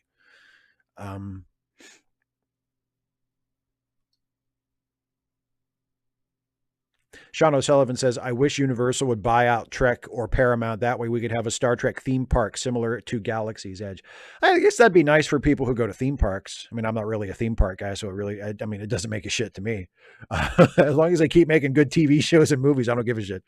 But yeah, for the people who like that kind of thing, that would be something else for those people to like. Philip Kehoe says, saw Godzilla X Kong, or how do you pronounce it? Is it Godzilla and Kong?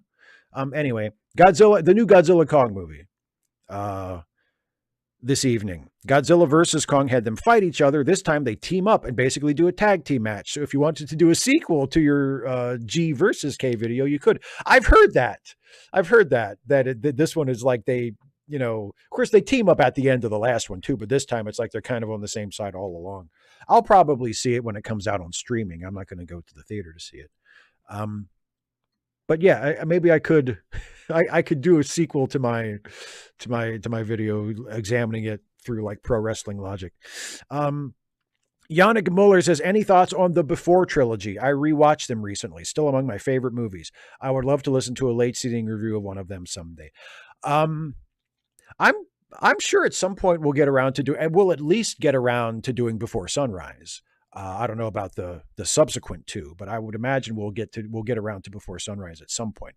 I'm a little surprised we haven't gotten to it yet. I don't think it's even been in the running. I don't think it's been part of the Terrible Choice trio yet, at least not to my knowledge. But I'm sure we'll get around to it at some point. I like them. I like all three of them. I think they're good. I wouldn't necessarily count them among my very, very favorites, but I think they're all three solid movies. There's a super chat sticker from Michael Lionel Anderson, and it's a little gaming controller with a face and arms and legs, and it's jumping up and down. Look at that. I forgot to put the chat on the screen all this time. Anyway,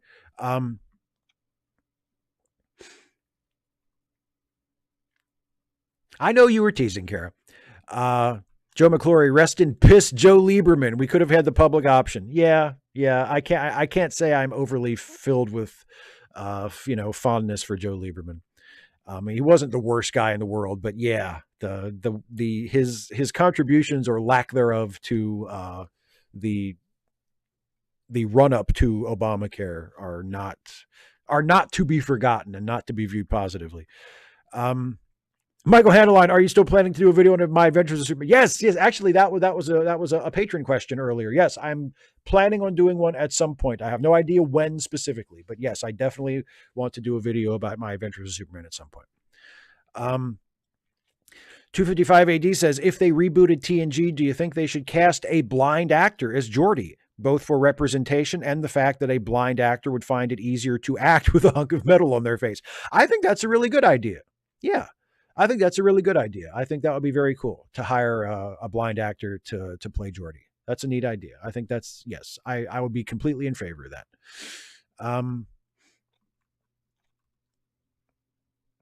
Shreyas Shrivastov, have you seen X-Men 97? I've been hearing great things. I'm still catching up on X-Men, the animated series. Yes, I have been watching X-Men 97. I have liked it. I've liked it a lot. I think it's, I like the way it is. It's a sequel to the X-Men animated series from the 90s, and it's in the exact same style, the character designs and the look. It's all, very much based on that. And it picks up where that show left off. So it's the same history, the same continuity. But they're doing some different things. They're shaking things up a little bit, and they're throwing in the political commentary, which X-Men was always really good for. And yeah, we're 3 episodes in at this point, and I like it a lot. I've enjoyed it a lot so far.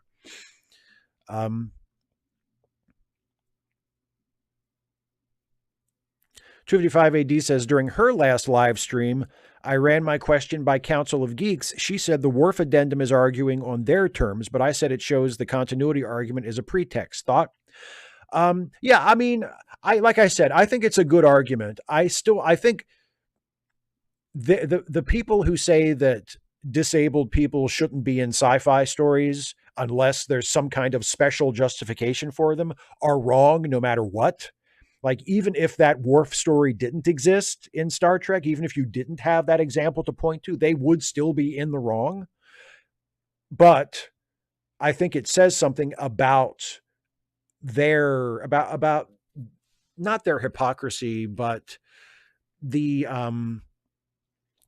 well, I guess maybe their hypocrisy, the fact that they are presuming or behaving as though they have a level of knowledge and a level of mastery over the exalted canon that they actually don't have, you know, like they're asking for something or demanding something that they're not entitled to, even on their own terms, you know, because as you pointed out through the Worf example, it doesn't break immersion. It doesn't break reality in the fiction. It doesn't, or at least it shouldn't destroy suspension of disbelief to have physically disabled people in Star Trek, because we have an actual episode of Star Trek that tells us that those kinds of disabilities can still exist in that world.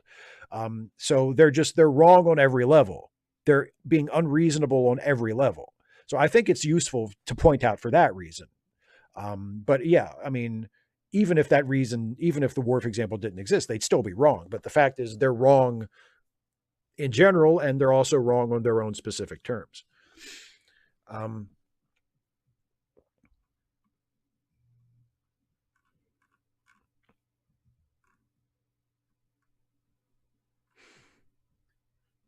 Oasis, are you going to go to the theaters for the new Beetlejuice though? Probably not.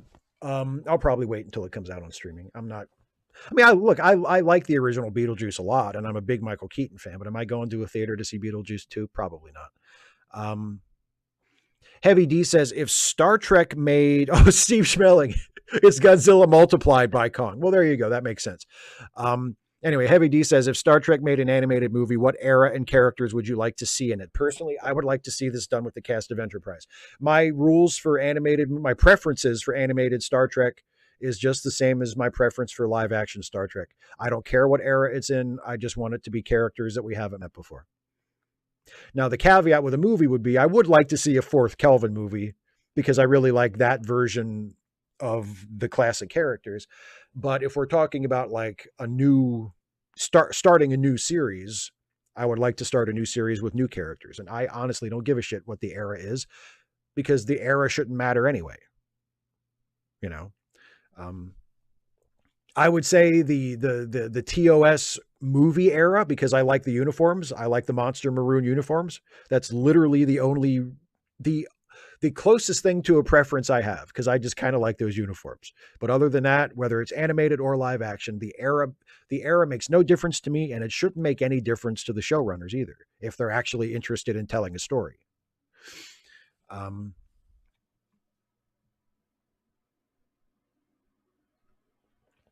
Stephen G. Clinard, Paramount needs to kill any possibility of producing Star Trek Legacy to avoid bankruptcy. They need to just come out and say, look, nerds, we're not doing it. Okay? Get over it. We have like 5 Star Trek shows we're doing. We're not doing fucking Star Trek Legacy. Okay? 255 AD says, are the Janai intersex or non-binary? It's not really clear. I'm not sure. It's not really suggested that they're intersex during the episode, but I'm not really sure. I think they are non-binary. I think I don't think they use the they pronoun in the episode, or at least they don't make a point of it. I think the Janai say that they have a word that they use, but I don't think they ever say what the word is. But so I think that whether they're intersex or not, they are, like, their gender identity is non-binary. But I don't know. I don't think the episode suggests that they're intersex. Mojita, was Obama the best president? No. But I do think Obama was an excellent president. But was he the best president? No, I don't think he was. No. Kirak 2011 with a member message says, hey, Steve, I always wanted to ask, how do you feel NYPD Blue handled trans people in the show? Keep in mind, this was the 90s. I was watching a second season episode that features an actual trans woman. It's complicated. I mean, NYPD Blue, it probably handled trans people better than most shows did in the 90s, but that doesn't mean that it handled them all that great, especially by our current standards. Like, I do remember episodes of NYPD Blue where there were trans characters. They were treated sympathetically, which was nice. Like, they weren't vilified, and for the most part, their genders were respected. Like trans women were treated and referred to as women by all of the characters, even Detective Sipowicz, who is supposed to be like the dickhead, right? Their genders were recognized and respected. So that was good. And like I said, they were presented as sympathetic characters, not as villains, not as, deceitful, untrustworthy, blah, blah, blah. But I believe they were all prostitutes or sex workers, I should say. All of them were sex workers. And I think at least a couple of them wound up being murder victims. So while the portrayal of trans characters in NYPD Blue was more sympathetic than it might have been in another show or might have been in a later era or in an earlier era, it was still presented as a pretty sad, bleak kind of life. Like there weren't any positive portrayals of trans people. It was, they exist on the margins of society. They earn a living as sex workers, and they are probably going to wind up being murder victims. And unfortunately, that may have been true to life for a lot of actual trans people, but it still doesn't make, that doesn't make that specific portrayal of them on NYPD Blue all that great. It still sucks that the only portrayal of trans people on NYPD Blue, despite being fairly positive, relatively speaking, was they're all sex workers and they're probably going to get murdered.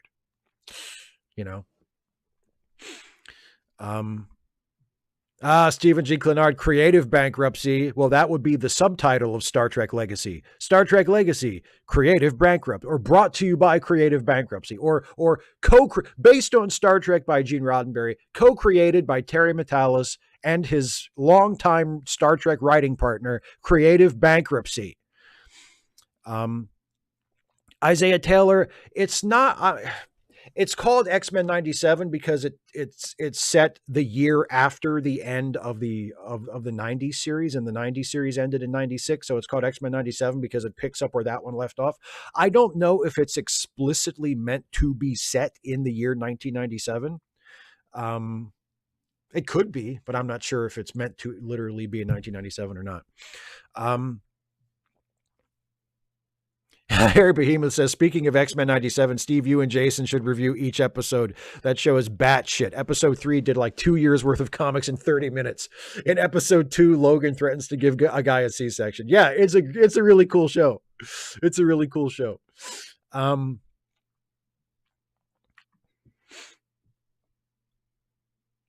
Twins Gardening says the Janai are supposed to be non-binary as for gender, presumably monoecious for sex, which is different from being intersex. Interesting. And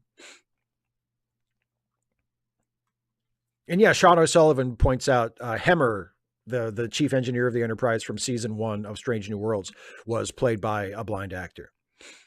And Geordi was based on a fan. Was the actual Jordan LaForge, was he blind? I know he was disabled. Was he blind? I think maybe he was. But anyway, yes, that's all true.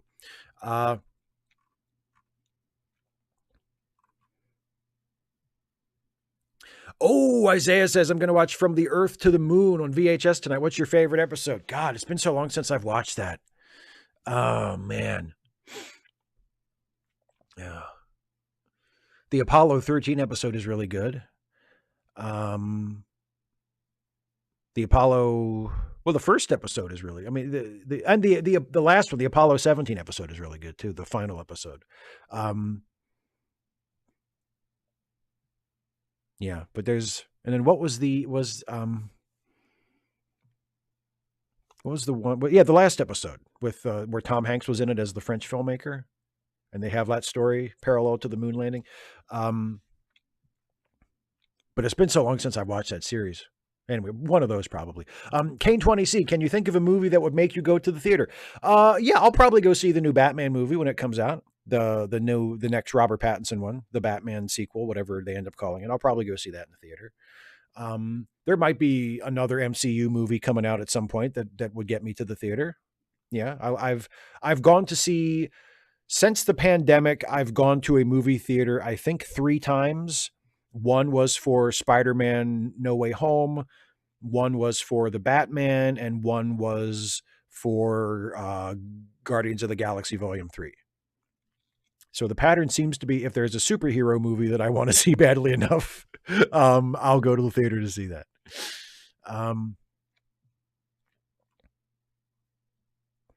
Heavy D says, does the brand new character rule apply to an animated movie, or is that strictly for weekly series?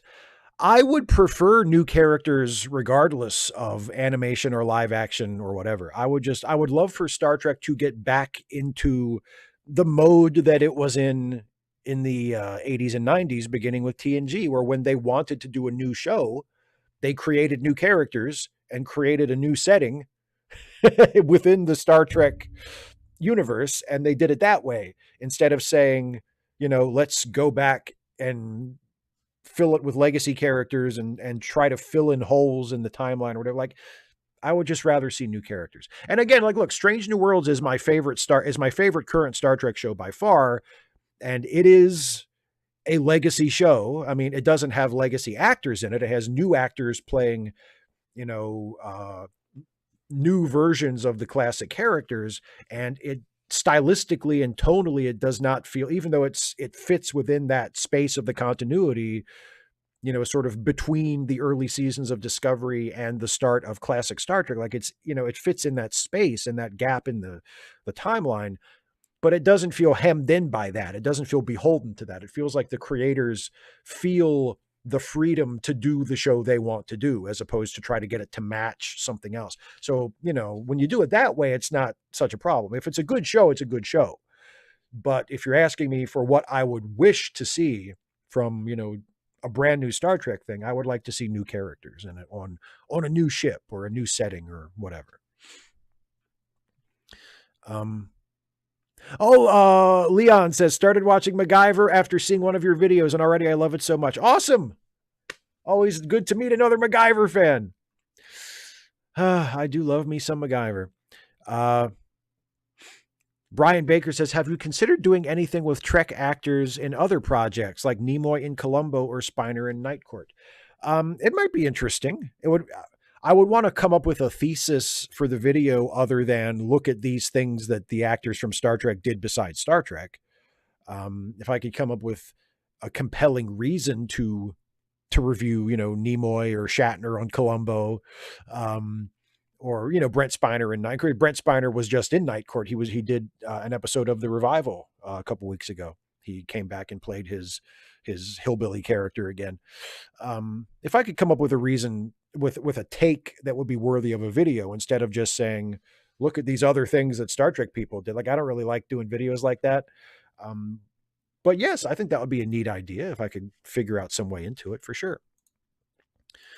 Let's see. Oh yeah. And Stephen G. Clenard, I missed your super chat, but I commented on it anyway. Perhaps Creative Bankruptcy would be a fitting name for Terry Metalis' production company. Yeah, it would be the most fitting name for it, wouldn't it? And Kirog with a super chat says, okay, Steve, you and I disagree here. TNG is Rick Berman. DS9 Trek ever. It was a perfect balance between new and old. DS9 is the best, my opinion. Well, what do we disagree about? I think DS9 is the best. Like, what do we disagree about? I also think DS9 is the best. And yeah, but I mean, Rick Berman was still in charge of it.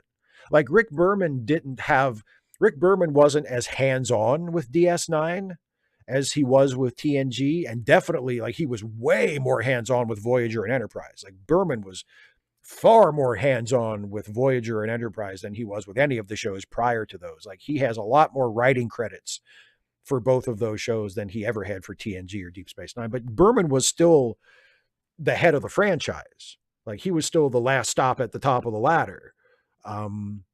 So Deep Space Nine, even though it wasn't really his baby and he didn't have a lot of direct creative input in it, and maybe that's one of the reasons why it's so good, he was still involved. So, I mean, it was still it was part of the Berman era. But no, Deep Space Nine is, yeah, of course Deep Space Nine is the best. I love Deep Space Nine. Harry Behemoth says, I saw Ghostbusters Frozen Empire for the second time today. It has some good moments, but it also has some major structural problems and some huge logic gaps. I'll probably watch it again when it comes out on streaming. I'm in no hurry to see it. I wasn't really in a hurry to see the last one either, but I saw it just so I could say I saw it and I could talk to people about it. I really have no desire whatsoever to see this new one, but I'll probably watch it when it comes out.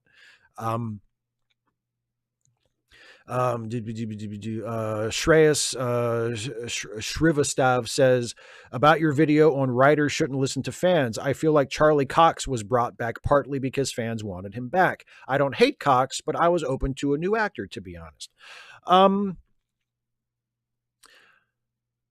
mean, yeah, fans did want him back, but I mean, I feel like part of the reason they brought him back specifically was that they, for whatever, maybe it was fan pressure, maybe it was just some other internal decision at Disney or at Marvel Studios. They decided to integrate what had been the Netflix shows more closely into the Disney Plus shows that they were doing now. And they decided, well, fuck, if we're going to do it, let's just do it and have, Charlie Cox come back and play Daredevil and bring Vincent D'Onofrio back as Kingpin, just to make it clear that, this is all the same thing.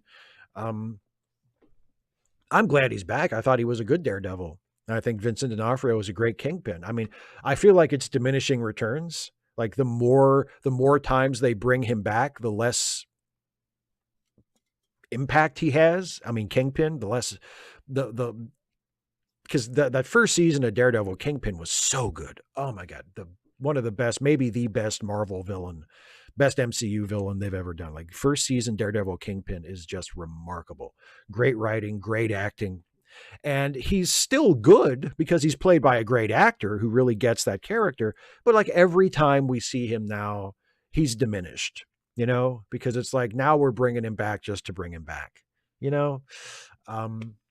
but I'm still happy to see him. And I thought he was very good in Echo. I thought Echo was a good show, was a very good show. But again, it's like, he's the kind of character that he made such a strong impression the first time. And it's like, now he keeps coming back, and he loses a little something each time. Joe McClory as Gargoyle is actually a holodeck program in TNG. It might as well be for all of the TNG veterans in the voice cast.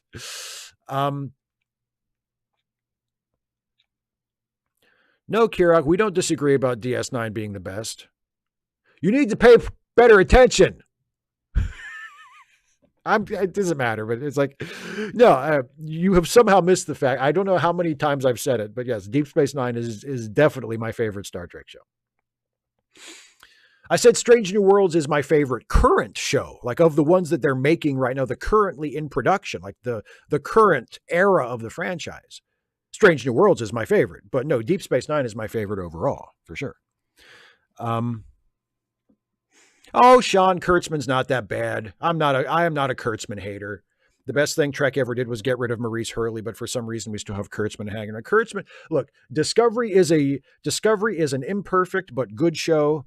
Strange New Worlds is a fantastic show. Prodigy is a fantastic show. That's Alex Kurtzman. Now, granted, he does, just like Berman in the 90s, like Kurtzman is not personally writing every show. In fact, I think Discovery is the only one where he is even credited as a co-showrunner. So he's not like directly dictating the content of every series, but it's his overall, like he's at the top of the ladder. It's his regime. So no, Kurtzman doesn't deserve nearly the hate that he gets from the fan base. I think Kurtzman is doing just fine as the current, king of Star Trek. He's doing just fine. Kane20C says, what was my take on Ghostbusters Afterlife?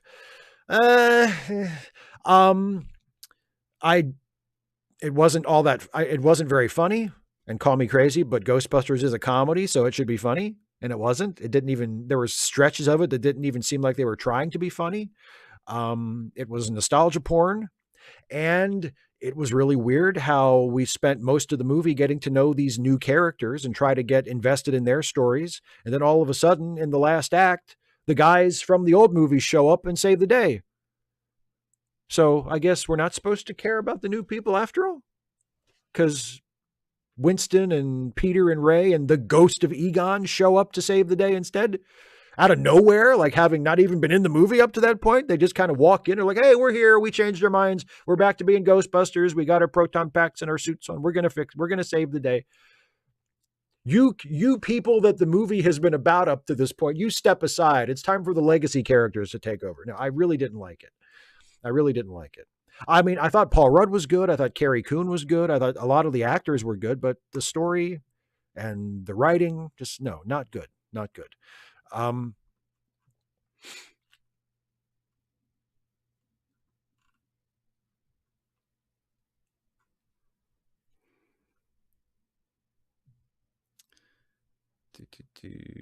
Oh, sorry, Twins Gardening. I'm sorry if I'm missing your questions. Um, Dana. So if we see the video, look what other things these Star Trek actors did. We'll know you were desperate. Yeah, pretty much desperate, or like, um, I just had no ideas that week, and I was like, I've got to write a video about something. What am I going to do? Um, Shrivastav says, thoughts on Star Wars Acolyte trailer. I thought it looks neat, but I'm cautiously optimistic. I mean, it looked all right. I wasn't like super excited for it, but I thought it looked all right. I'll probably watch the first episode at least. I'll give it a chance. I've given all of the new Star Wars stuff a chance. I'll probably watch it, but I mean, it didn't like blow me away. I wasn't like, oh Jesus Christ, when does that come on? I have to see that right now. But it looked all right.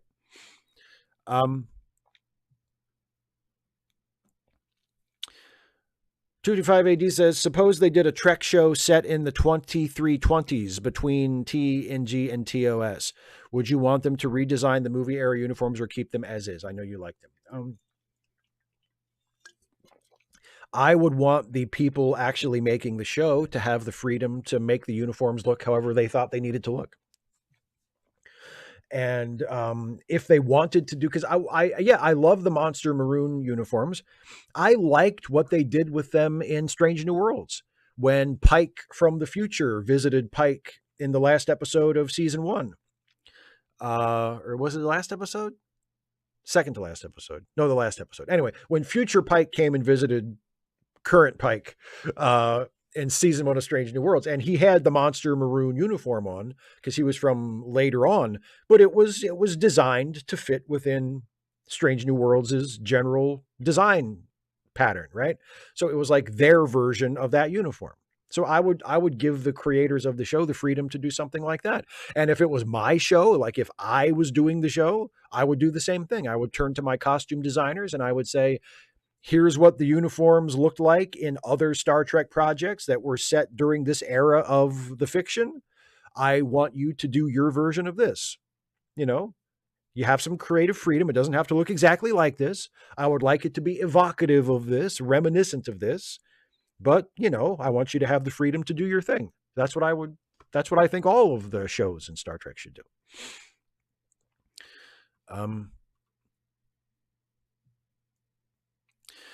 Kurak 2011 says, Steve, do you know if they are done with the new Quantum Leap? I don't know.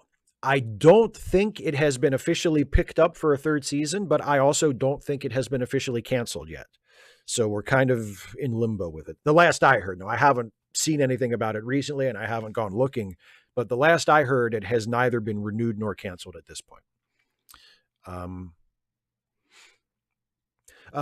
Just States 90 says, hi, Steve. During a rough time in life, your channel is a regular reminder of the goodness of people and the importance of hope. What you say and share makes a difference. Well, I'm very glad that it makes a difference to you.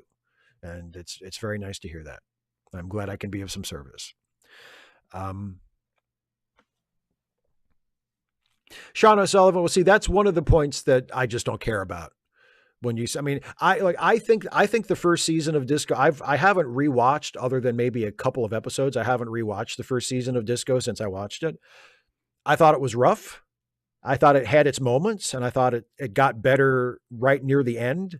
But I mean, it kind of loses me in that stretch through the mirror universe. And I don't think so much of it is devoted to this war with the Klingons that I just never believe is happening. It's like the whole season is predicated on, oh my God, we're at war with the Klingons. And then it never feels like they're at war. Like, why have a war show when you're not going to have the war feels incidental to the plot of the show, which is weird when the war is like the big thing happening. But as far as breaking canon, I don't give a shit. Star Trek shows can break canon all they want. It doesn't matter to me as long as it's a good show. And for the most part, especially from season 2 onward, again, still with some ups and downs for sure.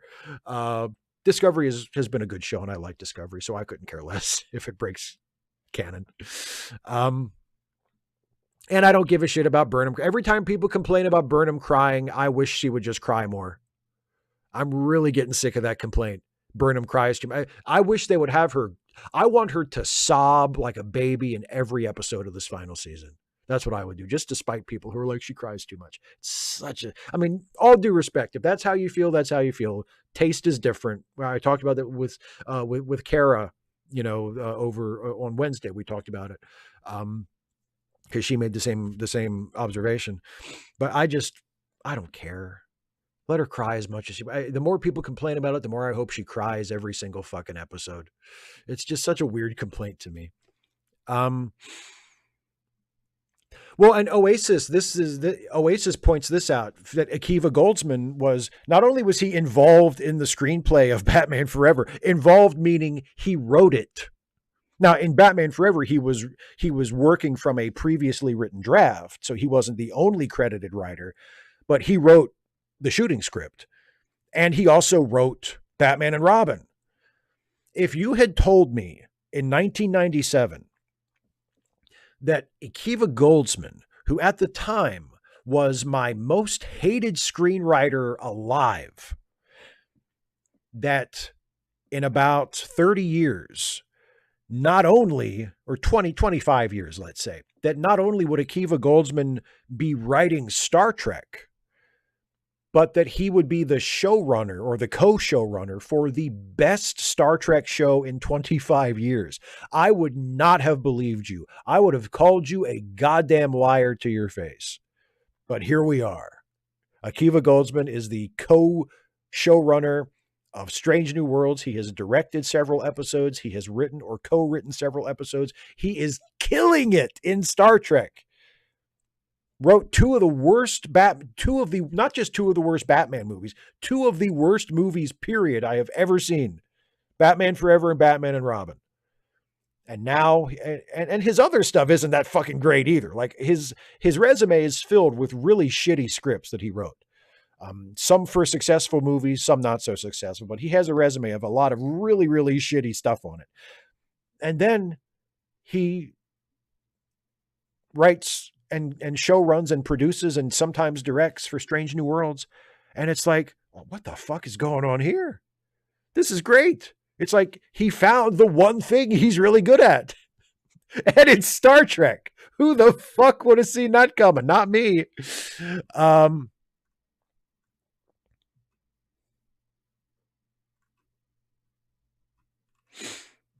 Stephen G. Glenard with a super chat says, Star Trek Haberdasher, a series revolving around the Starfleet uniform designer. Green light? Yes, but only if they are constantly designing new uniforms for no reason, and the people in Starfleet just have to wear them. Like I want to really hit overdrive, because that's another thing that people, like a really pointless nerd fan complaint. Why are the uniforms different? Why do they keep changing the uniforms? Okay, guess what? Now we change the uniforms every episode. How about that? That's what your complaining has got you. So we have a whole series just about the Starfleet uniform designers, and then whatever bullshit uniforms they design on a whim, that episode becomes the uniform for the next episode of a random other Star Trek show that is also currently in production. That's what you get. You want to complain about stupid bullshit, then you get nothing but the stupid bullshit you complain about. This is how I would deal. If I were Alex Kurtzman, this is how I would deal with the really pedantic, whiny ass titty babies in the fan base. You think we're changing the uniforms too much? We're changing them again. Fuck you. You think Burnham cries too much? Oh, look, now she's gonna just cry for the rest of the season. She's not gonna say a single word that is not expressed through tears for the rest of the year, and that's your fault. Absolutely. Absolutely, I would love to do that. Some random geek, yes, the patron member hangout is this Sunday. That's correct. Now it is the end of the hour, So I am going to start wrapping up the show. I'll grab these last couple super chats. There's one from John who says Hootie and the Blowfish parody, "Let Her Cry" Disco. Yeah, there you go. That should be the last episode of Disco. It should be called "Let Her Cry," and it should be an extended 45-minute music video set to that song.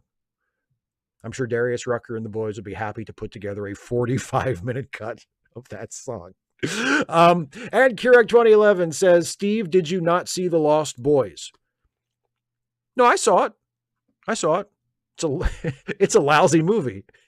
Did Akiva Goldsman write that? I know Joel Schumacher directed it, but I don't think Akiva Goldsman wrote that, did he? But anyway, Lost Boys is a lousy movie. It's fun to watch. It's a fun movie to watch, but it's a lousy fucking movie. And Kara said, Steve, can anyone join if they get in on time? Yes, they can. Absolutely. Yes. If you would like to join us for the live stream, you're absolutely more than welcome. And if you don't want to be on camera, you don't have to. If you just want to talk to us through the microphone, that's fine. Or I guess if you don't even want to talk, if you just want to be on the Zoom call and not directly interact, that's fine too. But yeah, anybody can watch. But if you are a patron or a member and you get in on time before it fills up and I lock the meeting, you are more than welcome. It's first come, first serve. You're more than welcome to join us. Anyway, see, Mac, exactly. The last 2 episodes should just be various angles of Burnham crying. And we never find out what she's crying about. She's just crying about something. And every time someone approaches and asks her what's wrong, she just starts crying even fucking harder. For 2 episodes, and she gets into this. She inhales and is about to let loose with just the biggest, most gigantic, like sob you've ever heard. Cut to black, to be continued, and then the final episode begins with her just cutting loose and finishing that sob, and then it's just more of that for another hour. Absolutely. Anyway, time to finally wrap up the show. Thanks everybody. Let me do my customary plugs and such, and then I'll see if there are any final questions in the live chat, and then we'll call it a night. So don't forget, if you enjoy my stuff here on YouTube and you want to help me continue to make more of it, you can be a supporter of this channel by becoming a patron at patreon.com/Steve Shives. Or you can just click the join button right here on the YouTube page and become a channel member. Either way is good with me. I don't really have a preference between the two. You can become a supporter for any amount a month from $1 on up. If you become a supporter for $5 a month or more, or it's $5 a month on Patreon, or the $5 a month tier on YouTube membership, you get a shout out at the end of a Trek Actually video. And for any amount from $1 on up, you get to submit your questions early ahead of time for these Ask Away live streams. So it's just a little benefit that I offer to my, now I have to say my paid patrons, as Kirak pointed out in his question. Now there's a non-paid option on Patreon where you can just sort of follow somebody's account without becoming a paid member. But the being able to ask a question part is still for paid members only for me. But anyway, patreon.com/Steve Shives, or become a channel member to support me and support the channel. While we're talking about support, don't forget, I know Some Random Geek has posted the links in the chat in the past few minutes. But don't forget charitylinks.page, which has GoFundMe links and PayPal links and such for some friends of ours who need a helping hand. If you have a few extra bucks lying around and you want to put them toward a good cause, there are people who need help putting food on the table, need help paying the bills. Please make use of charitylinks.page or the specific links that Geek has provided in the chat to do that. We really would appreciate that. Also, don't forget, if you like my YouTube stuff, you can hear me on a couple of podcasts. There's 2 podcasts that I am on that are a part of the Let Me Listen family of podcasts. There's Late Seating, the movie review podcast with myself and Jason Harding, where we take a fresh look at classic films and see if they deserve their reputations, whether those reputations are good or bad. And our new episode went up this week, and it is our review of the first Tom Clancy movie. And of course, also the first Jack Ryan movie, starring Alec Baldwin as Jack Ryan and Sean Connery as a Russian submarine captain. And it's called, of course, The Hunt for Red October. So you can hear our review of The Hunt for Red October on Late Seating right now. And also, I am one of the co-stars of Ensign's Log, the Ensign's Log, which is the Star Trek themed comedy podcast that I am on alongside Jason and also our very own Dana Cole, where we play characters that are our characters are currently somewhat divided. One of our characters is still serving aboard the TNG era Enterprise, and two of us have relocated to Deep Space Nine. But I have a feeling that eventually we're all going to wind up on Deep Space Nine eventually. At some point pretty soon. So that's our show. Our stories take place sort of with the events of actual Star Trek episodes kind of happening in the background while we're doing our own thing in the foreground. It's a really fun show to do. We have a great time recording it. And hopefully, if you choose to listen to it, you'll have a great time listening to it. So links to those are both in the description. Check out Late Seating and check out the Ensign's Log. Now, let me take one last look at the live chat and see if I missed anything. One more super chat from John Burns. Thank you very much, my friend. Says, seen SETI Alpha 5 on Combo number 5 parody. No, I have not. I guess you mean Mambo number 5? No, I have not seen that. Let me see what else. Stephen G. Clenard, now I want a black velvet painting of Michael Burnham sobbing when Ash Tyler shows up as a TOS dirty face Klingon wearing a TMP Starfleet uniform. Mwah! Perfect. Serrano Geek points out this Sunday is also Trans Day of Visibility. Well, there we go. It's a nice coincidence that it happens on the day I'm doing a live stream. Hopefully we'll be able to make note of it on the day. Very important day.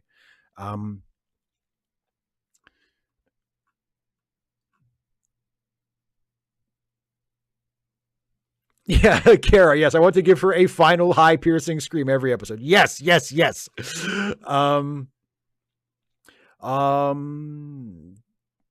Have I seen, Twins of Gardening says, have I ever read Flatland, A Romance of Many Dimensions? I have not. I have not actually read Flatland.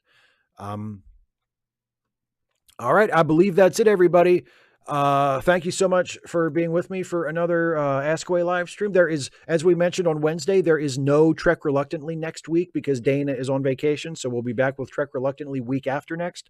And I will be back to do another one of these in 2 weeks. So I'll see you then. And I'll see you Sunday, hopefully, for the patron and members hangout starting at noon Eastern time here on this channel. So see everybody then. Thanks for watching. Have a good night. Have a good weekend. Take care. Bye, everybody.